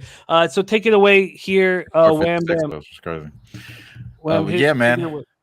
Yeah, man. So a free, not a free throw, but it's a lot of things into this game that just, man, it's a lot of fucking questions. Why are we shooting so many threes in Memphis Grizzlies? Why are we shooting so many threes? We're the number 1 points in the paint team all year, and we allow ourselves to lose the points in the paint battle against this team, which they did lose 56-44. One problem that I have here, and when we talk about this series, I think it's just going to be the battle of the bench. Who has the better bench? Having Jordan Poole coming off the bench definitely is going to help you beat that bench number there. So that is helpful. But in this game, man, without having Draymond in the second half, not seeing these guys take advantage of the height disparity there, not being able to back these guys in and just pound the paint and out-rebound this team, losing the boards as well. That is crazy. Those are the two things that I didn't think that was going to happen in this game. I didn't think they were going to get out points in the paint or they were going to lose in the boards. They had 47-52 for the Golden State Warriors, so they beat them out there by a few rebounds. I think a lot of that has to do with what you're seeing with Kuminga as well. When you got Draymond out the game, he didn't have that much time. He went crazy with the boards. He was attacking the boards as well as Andrew Wiggins. Andrew Wiggins was everywhere physical with a lot of these guys. So are we going to see Dylan Brooks shoot more threes than fucking Desmond Bane in this game? That's my question, y'all. Are we going to see Dylan Brooks shoot more threes than Desmond Bane? He had 5 fucking 3-point attempts and they shot. Like, it just doesn't make sense. Like, what are we doing here? Like, what are we doing, Taylor? I just don't get this. I just don't get it. Now, they almost won the game as well. All those crazy things happening, they almost won the game. So obviously they felt like that what they were doing was working by shooting these threes while having Jaren Jackson Jr. Chuck up these threes, and from there, I just don't see that being a long-term strategy to beat this team. They have to go back to the paint. They have to be able to take on. They have to be able to take on everything down low and hold that down before they could get the outside shot in. And if you're going to shoot the outside shot, why not use the number 3 or number 2 3-point shooter for the league in Desmond Bane? It just doesn't make sense to me. So I honestly could only see Scott Foster working in favor of Memphis here. Just like you said, Pete, for the last game. They don't want to go down 0-2 going to the Bay. They got Scott Foster out there for a reason. I'm not saying that he's going to be the end-all be-all, but I think with the things that can be corrected here, especially with shooting more chops in the paint, taking more shots inside, I can only see it be more of an up-tempo game yet again. So I do like that first quarter over with you, Pete. And I'm liking Memphis here today. I like Memphis to win the game today. So that's the way I'm looking here. I haven't bet either one of those plays. This is the game that I really want to have a dialogue with y'all about, because this is the craziest game that I've ever seen. I just knew Memphis was going to win once Draymond was out, because I thought they were going to take advantage of the paint. And seeing these guys shoot all these threes, it's just crazy as hell. And then also, I do believe that Desmond Bane has a bounce-back game. So over 18.5 points is something I am going to be looking into. But I think as far as the side, I kind of want to go here and think that, Scotty Foster is on our side here, and Memphis is the play. And I also want to say one thing. If the first half does happen to be low scoring, usually you don't want to chase and double up or whatever to recoup your losses. But if the first half is low scoring, I'm almost certainly going to be on the third quarter over, whatever that line is, Yeah. I almost want to take it pregame because it's only 55.5 at Heritage right now, minus 105. You buy the 55 at minus 119. But, if the first half is super high scoring, then I would. They had 65 last game in the third quarter. So, you know what I'm saying? Yeah. Whatever happens in the first half, I'm going to be looking at the opposite for the third quarter totals wise. And Pete, I want to give you I'm sorry, Jimmy. I want to thank Pete as well. I was on that first quarter under. They make it an official play, but that last game on last Tuesday, it was just one of those, that was a classic. Don't overthink it. It's like if it loses, okay, but it's like that's what they do. You know what I mean? So beautiful. I don't know. I guess I'm just a little bit worried about the first quarter here because, Golden State does have some low-scoring first quarters, in big games. So it makes me – I'm just not sure, but it just feels like first quarter over. And then if the first half is lower scoring, then doubling up and taking the third quarter over is probably a good play. I don't know if I want to bet both of them pre-game, but I'd be inclined to, Pete, did you make that first quarter over official? Should I? It's up to you. But I was tripping when I was talking about that over 56. It was Friday night on the Kraken with Razor. It was the Wolves Grizzlies game. So I mean, it feels like that's what Memphis is going to do, and then Golden State will be amenable to that. All right, I'll make it official. 58.5 minus 110. We can make that official. Golden State, Memphis, first quarter over 58.5 minus 110. And I love the third quarter over as well, which pregame at Heritage is just 55.5 minus 105. But this is the angle I've almost talked myself into, and I just want to say it out loud to hear what it sounds like before I pull the trigger on it. The Grizzlies are sort of young and dumb. Mm-hmm. They're not nervous about playing the Warriors. They don't have a ton of pressure on them. And yes, they lost game one in ugly fashion. Draymond's out of the game. You should be able to take care of business, and they don't. But what have we seen from the Grizzlies in the playoffs and throughout the season is they handle adversity. They don't get scared, and they bounce back. They bounced back against a talented Wolves squad every time they had to. They dug deep and bounced back. And I don't see why backing them here at plus 110 is not a spot that, I mean, if you look at, we talked about Desmond Bain, we talked about Dylan Brooks. I mean, can they play worse? And now they get to come back in their home barn and step up against a more talented squad.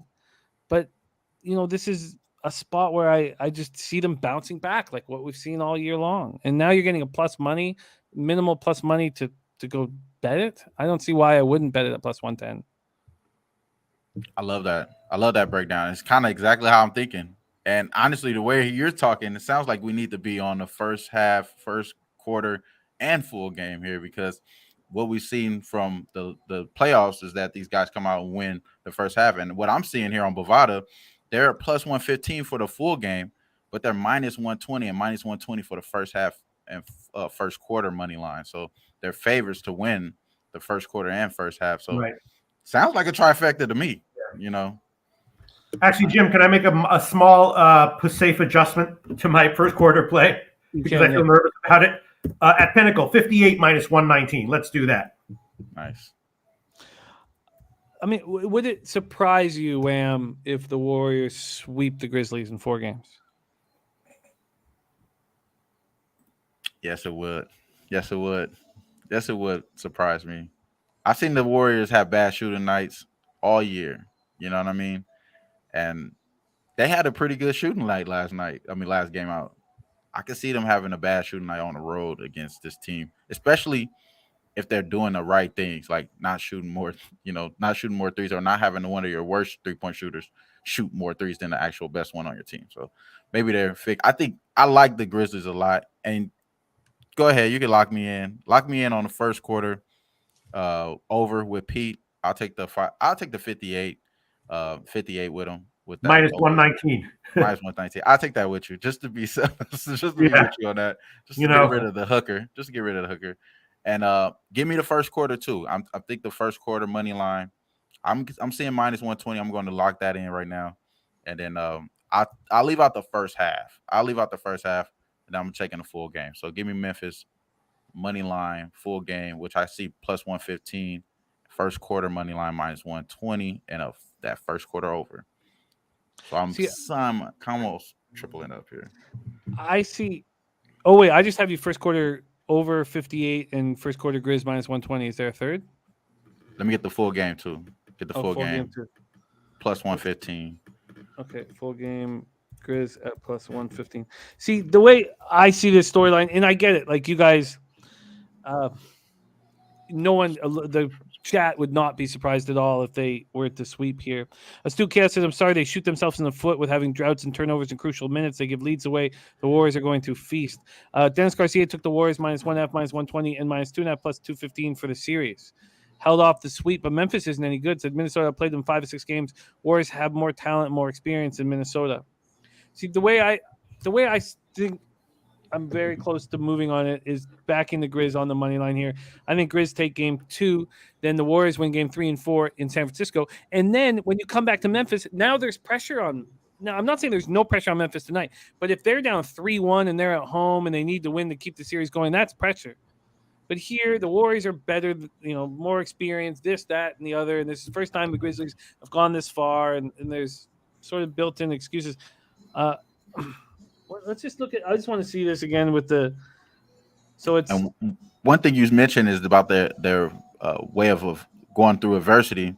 Kyle Slow-Mo said that's exactly how their mentality was in the locker room. Like that's how they're thinking. We've been here before. We know it can't be won in one game, and that type of mentality, like you said, I think they can bounce back. It's really top down though. I really believe that it was out coaching job as well, just as much as everything. So it should be a good game for a lot of those guys. Yeah, I think the Grizzlies. I'm gonna bet the Grizzlies.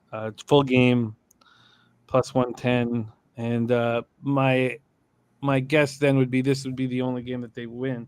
So then I'd be curious if that was it. What kind of odds would I get on saying that the series will end 4-1 Warriors? something that I've used to do more when I was playing with smaller unit size. Not that my units are big here, but be very curious just to see. Celtics are only, don't you find that this is almost a mistake? The Bucks are only minus 140 to win the series after winning Game 1 in Boston. No, I would guess that would be minus 160. So series correct score. If I took Warriors 4-1, just plus 300. That's not enough. Not enough risk reward there. Okay. The two bounce back spots for Memphis off a loss, they didn't really bounce back in the first quarter, says Dennis, and he was talking about Alfonso Scott's thoughts. Memphis has only covered one first quarter all playoffs. Says take first half to be safe in his opinion.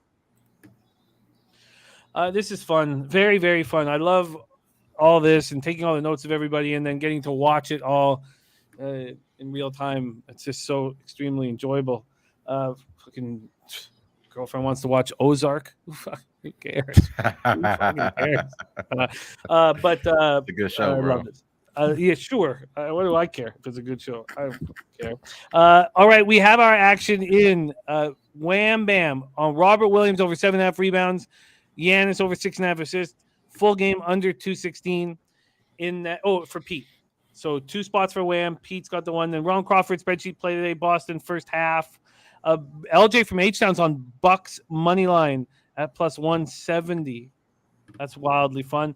Then in the second game, Wham's tripled up. First quarter, both Pete and Wham are in the first quarter over 58 at minus 119. Then Wham adds first quarter Grizzlies minus 120 and the Grizz at plus 115. And I will be on the Grizz at plus 110. And the Astute Chaos is on the first half over 116 and a half. 116 and a half. Don't worry, Luchace Fox. Ozark didn't come on. And if it did, I would move to my my mattress. It's a long story. Okay. That is that. There we go. And any final thoughts? What do you guys like the first quarter over 58? We talked about what the Warriors are capable of doing in that second quarter. When I look, what do you think? Obviously, if you like the first quarter over, you probably like the first half over. Why did you decide quickly, just to put a bow on this, why did you decide on the first quarter over the first half? You're asking me first? Sure. I'll let you know. I believe it's been one of those things that they've been doing all year, though. And I'm pulling numbers up right now for this season, first quarter at the house. Memphis is 24-17 for the postseason. There, give me 1 second. I did the wrong thing right there. God damn it. Also, I can't speak for Wham, but all of my friends up here who have young children or multiple young children have left that main room where the young children sleep with the baby mama. And I have done the same because I need rest. Wham, I don't know if I can speak for you. Are you still in the room? Yeah, man. Yeah, I gotta kick kids out, bro. I gotta kick the kids out. It's tough, bro. It's tough. I'm a cuddler too, bro. So like when I get off work, I kind of like be looking for my son too, bro. So, who knows? But we are moving to a house July 15th, which will change things. But I respect that. So Wham, what were you gonna say? Sorry about the first quarter, first half. No, yeah, my apologies, you guys. But yeah, this first quarter trend is what we've been seeing from the Grizzlies, and just thinking about it, what we've seen from the last game. It was a high tempo game. I expect these guys to shoot threes, but not at the rate that they were shooting early on. They shot great, but I think they're going to go into the paint here. So I like the first quarter over, along with my guy Pete. And I'm really riding with a lot what he was saying as well. I let him break down his thoughts there, but I like the first quarter under last game, and I didn't give it out, so I'm damn sure not gonna miss out on this one, especially when I'm leaning that way anyway. Gilbert Lopez says Memphis won 5 in a row first quarter as home underdogs against the Golden State Warriors. That's a great stat. And thank you, Luchace. It's not till July 15th, but yeah, it's gonna be a big deal to get the family out of the apartment here in Parkdale. It'll be a big deal. There you have it. There is all of our action And I'm going only spot for me right now in NBA is Grizzlies plus 110. Let's break this 3-hour curse that's been going on the show and get this done before 3 hours. Wham Bam, thank you so much for joining us. Can't wait to rock again next Tuesday. Catch Wham Bam on NBA Pub Hub in 2 hours and 5 minutes. 2 hours and 5 minutes. And follow him on Twitter at Trot Wam. Wham, any last words for the Capper Sport and Show? Appreciate Pete. Appreciate you as well, Jimmy, and the chat. Y'all already know. Shout out to everyone. Paulie, Red Girl, Ron Crawford, all the legend, Ix Nizzo, Alfonso. Appreciate y'all, man. Respect. There he is. Oh, Wham Bam. It's further than I'd like. It's at Bathurst and Finch, so it's not where I want to be living. But whether it's tough, man. Tough housing market in Toronto. Tough. Great job, Pistol Pete, Loshak. Pete, all day Friday and Saturday, we're going to be hammering horses. If you get a chance to jump in and just say what up, I know that everybody would. Okay, maybe I will. That sounds like it would be fun. I still like the Triple Crown for sure. Yeah, this Derby's going to be incredible. There's a ton of parity. There's a ton of. I think. Yeah, it's just like Epicenter was thought to be the favorite, and then Zandon's the favorite. And Zandon's a horse that's going to need some racing luck, and it's a horse that if you broke down Zandon for me, I'd say, well, there's your Belmont Stakes winner, not your Kentucky Derby winner. So it's just going to be a lot of fun. Going to be a lot of fun.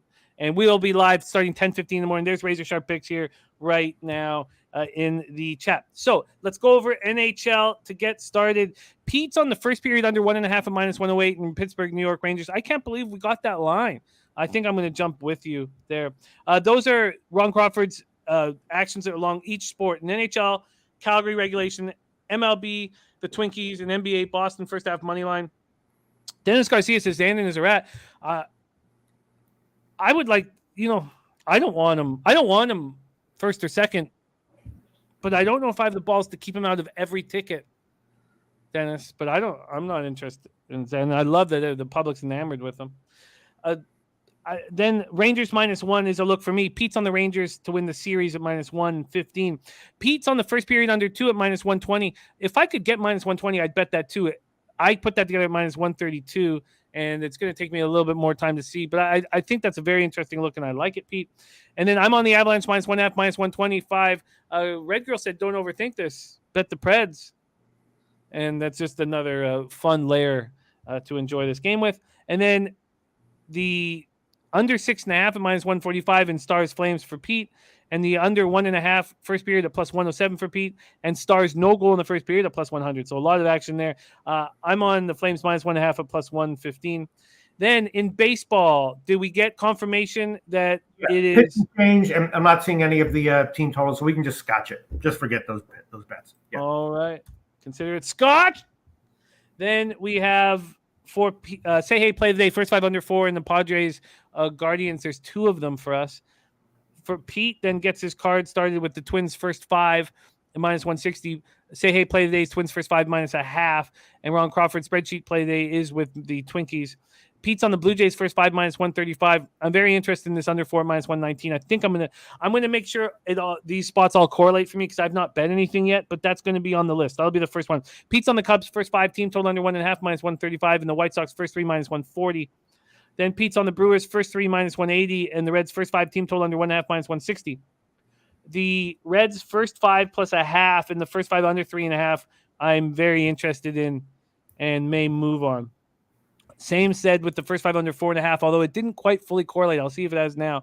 The under 3.5 at -105 in Cardinals Royals. I like Pimp Slap play today. St. Louis under 7.5 and Rockies -1. I believe I will be moving on. That's first 5, either -0.5 or -1. And Pete says Marquez DL by June 15th. Pete's on the A's first 3 +100. I want the A's first 5 in this spot. I'm not sure what Yarbrough is going to give him. And then the NBA Titty Sauce play today from Coactus is the Jays full game. There you have it. Thank you, Ronnie, my man. Thank you to all of you. Mike M, Sammy, Astute Chaos, Polly Walnuts, Ronnie. Ronnie, do I hit the G is it Imburgia or Imburgia? I would love to know because I'd much rather pronounce your name right every time. Let me know. Is it a hard G? G Martinez in the house. It's all parlay. Razor Sharp picks, Lou Chase Fox, Tori Coker, Alfonso Scott, Dennis Garcia, Dave Burkick, Schnizzle, Lou Chase Fox, Ron Crawford's the CFL coming soon. That'll be great. We had such a great year last year. Gilbert Lopez, AOD, all you guys, thank you so much for your support. Thank you so much for your support. Pete, I look forward to the next time we are back in action. It'll be next Tuesday. But jump in the chat for our horse action. Any last words before we put a bow on this? Yeah. Season 4 of Ozark, the finale, was awful, and whoever wrote it, go fuck yourself. I love it. I love it. We love all you guys. Thank you to our host, our producer. I got me by surprise. I love it. Thank you so much to our producer, Jose Bouquet. We have a huge day of shows today. 3:10 p.m. we have Prize Picks with Sharpie, MLB. Then at 4 p.m. NBA Pub Hub. Then 5:30 p.m. we have our Say Hey plays of the day with Dabby Cab as a special guest. And then we have our special guest here on the show tomorrow, Connor Mack. And then on Thursday, Dabby Cab. And then Friday, only horses for us. Get this fucking money. Leche. Hey, those bookmakers!